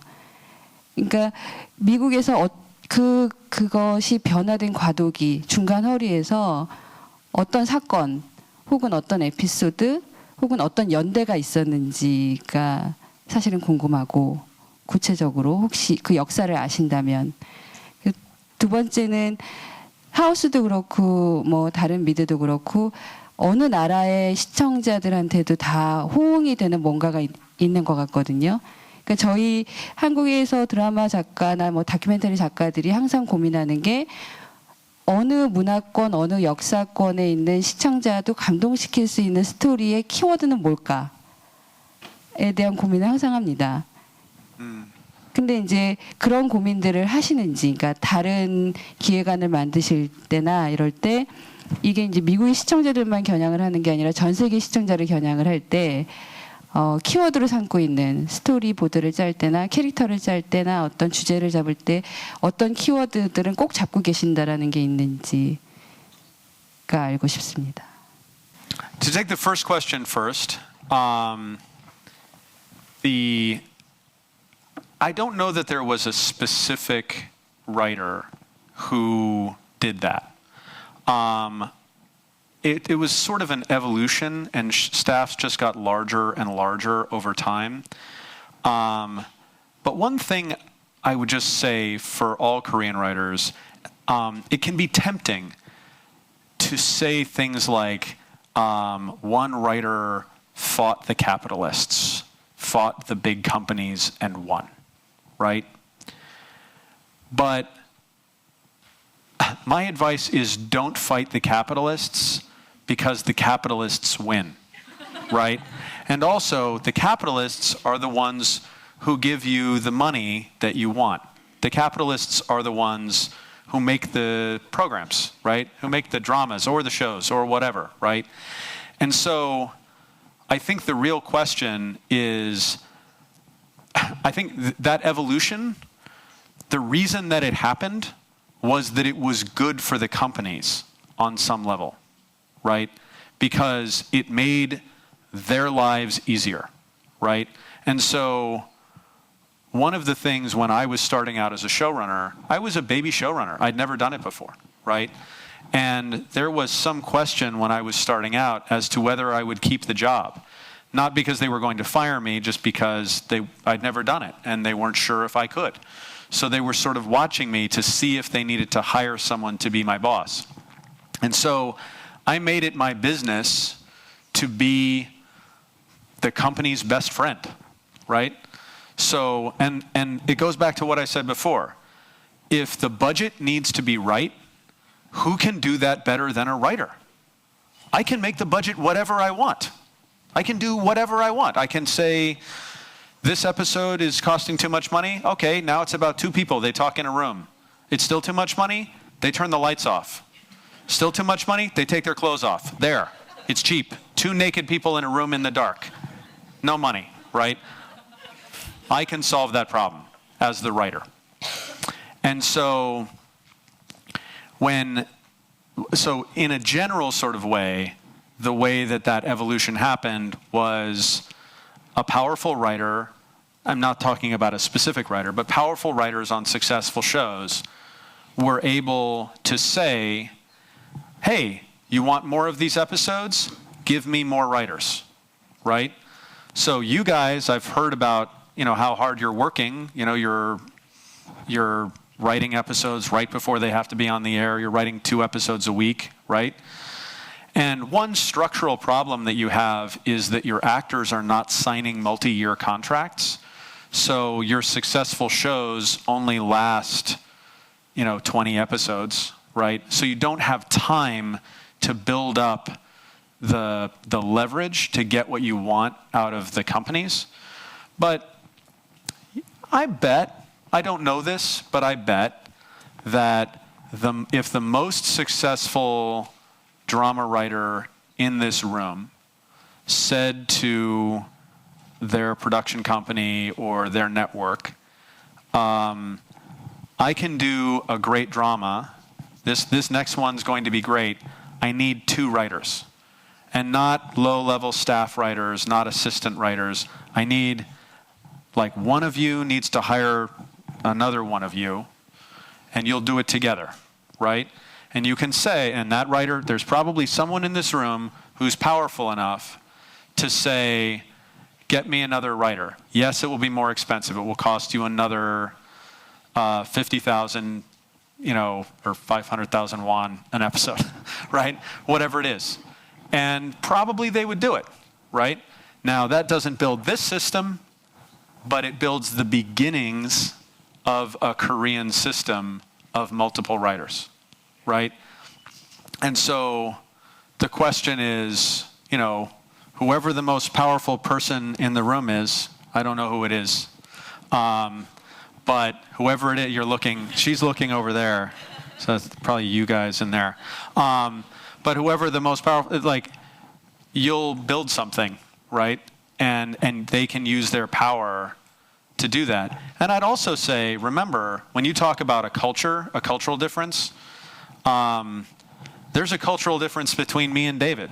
I mean, we're both Americans, but we both do it differently, right? He doesn't like the writer's room as much as I do, right? So when you build a system of multiple writers, you'll do it Korean style. And that will work for you because that's the expression of how you want to work. And so, it's a question of acquiring that power and then using it for other writers. And also, I think, having the vision to say, maybe whoever the most powerful writer in this room is, can probably command a good amount of money from a studio to make a drama, right? And in order to build something new, would probably have to take a little bit less money. And in order to do that, you have to be willing to make that sacrifice. And because that in success, your show will be better. So I think a lot of it is just about the confidence of writers being able to say, I know I'm right. I mean, you listen to David. He knows he's right. I know I'm right. And about my show. It's my show. I'm right about my show because it's my show. And so for Korean writers, having that same confidence and then using the leverage that you have in negotiations with networks and with studios and trying to build something like that. I don't know. I could be naive. I could be wrong.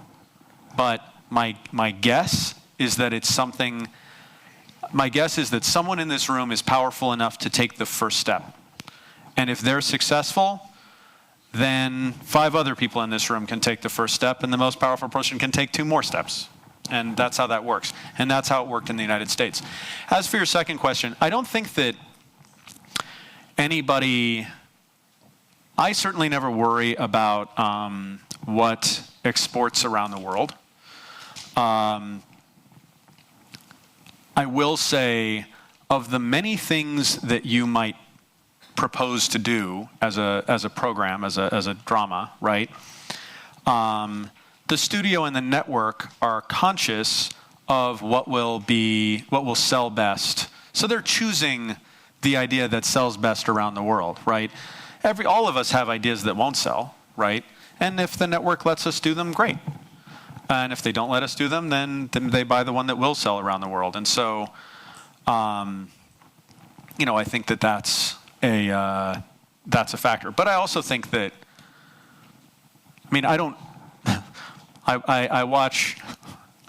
now really like this show, King of Drama.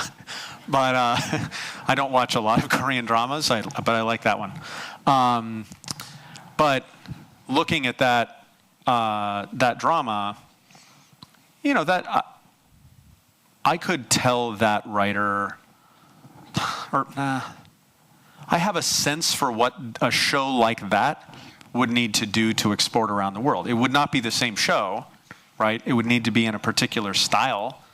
It would need to be shorter. A lot of things would need to change, but they all, they do ultimately export.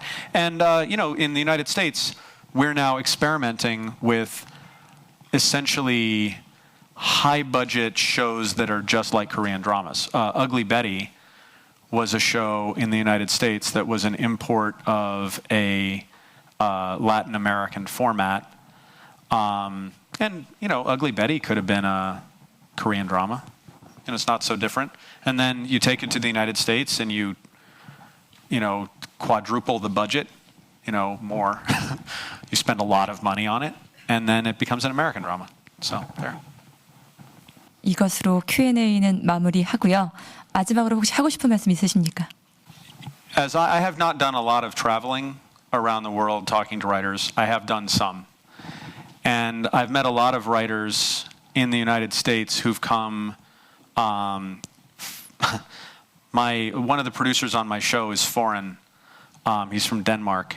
And so I've had visitors in my writer's room from around the world. I've had, the Colombians came, and I had the Swedes there, and I had the Danes there, and I had people from around the world who just were curious, and they wanted to see how the American system works. And I've had the opportunity to talk to writers from around the world.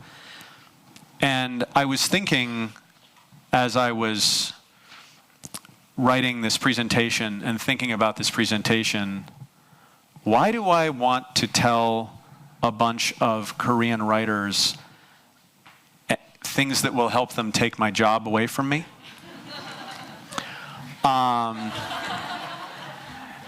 But the answer for me is that in meeting all of these writers from around the world, I've realized that I have more in common with a writer from Korea than I do with someone who's not a writer in the United States. And at this time, we all live in a really exciting day for entertainment, and particularly for television, because movies, what are they doing? Terrible. But we all live in an exciting time when your country is taking dramas from my country and making them your own. And we're taking dramas from your country and making them our own. And we're all exporting to each other. And I think it's a really exciting time to be a writer in the United States. It's an exciting time to be a writer in Korea. And that was the reason that I wanted to come and talk to you guys, because if there's a way that we can help your industry, then I'm interested in seeing that happen. And while I've been here, I have also been stealing your secrets, and I will take them back to my country and use them to compete with you when you are making great dramas that compete in my country. So thank you.